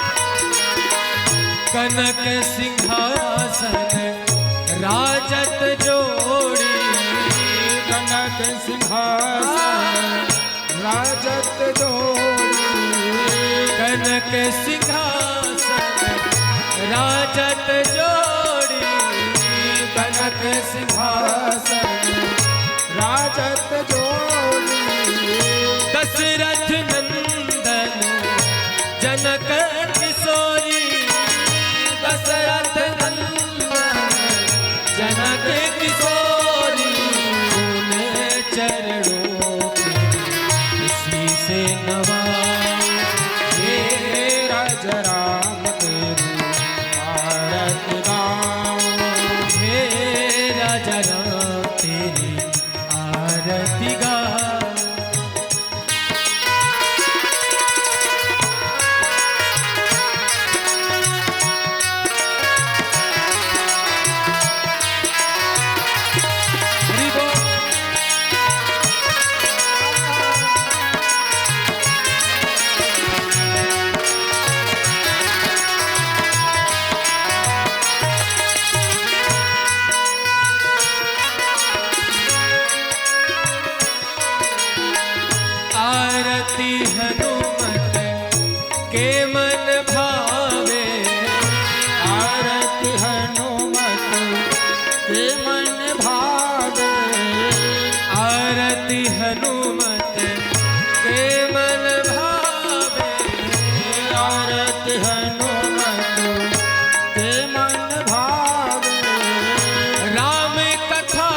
कथा नित शिव जी गावे, ऐसे प्रभु दर्शन पाओ। हे राजा राम तेरी आरती गाऊं, आरती गाऊं प्यारे आपको मनाऊं, आरती गाऊं प्यारे आपको मनाऊं। हे राजा राम तेरी आरती गाऊं। हे राजा राम तेरी आरती गाऊं। कर्पूर गौरव करुणावतारम संसार सारम भुजगेन्द्रहारम सदा वसन्तं हृदयारविन्दे भवं भवानी सहितं नमामि। त्वमेव माता च पिता त्वमेव, त्वमेव बन्धो च सखा त्वमेव, त्वमेव विद्या द्रविणं त्वमेव, त्वमेव सर्वं मम देवदेव, मम देवदेव। अम्बे तू है जगदम्बे काली, जय दुर्गे खप्पर वाली, तेरे ही गुण गाए भारती। ओ मैया हम सब उतारे तेरी आरती। अम्बे तो है जगदम्बे काली, जय दुर्गे खप्पर वाली, तेरे ही गुण गाए भारत। ओ मैया हम सब उतारे तेरी आरती। अम्बे तू है जगदम्बे काली, जय दुर्गे खप्पर वाली, तेरे ही गुण गाए भारती। ओ मैया हम सब उतारे तेरी आरती।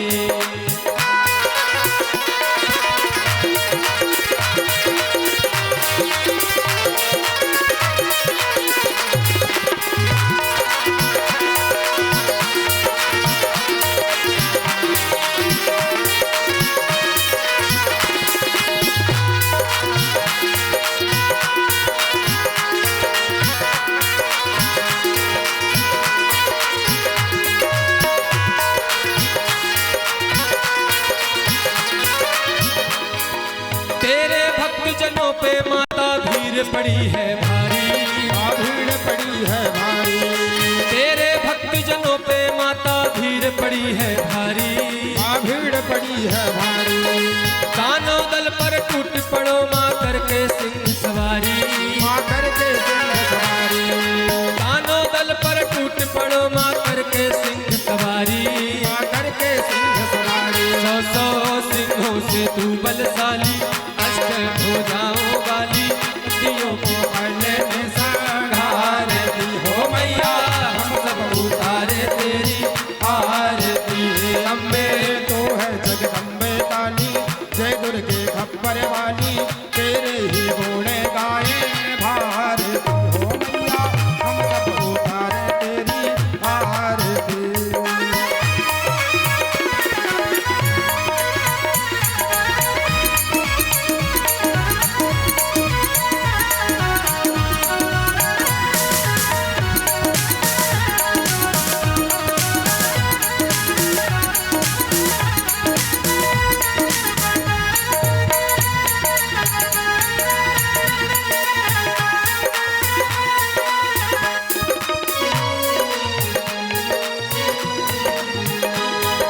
माँ बेटे का है इस जग में बड़ा ही निर्मल नाता, बड़ा ही निर्मल नाता, माँ बेटे का है इस जग में बड़ा ही निर्मल नाता। बड़ा ही निर्मल नाता, पूत कपूत सुने हैं पर ना माता सुनी कुमाता। माता सुनी न माता, सब पे करुणा बरसाने वाली, अमृत बरसाने वाली, दुखियों पे दुखड़े निवारती। हो मैया हम सब उतारे तेरी आरती। अम्बे तू है जगदम्बे काली, जय दुर्गे खप्पर वाली, तेरे ही गुण गाए भारती। हो मैया हम सब उतारे तेरी आरती।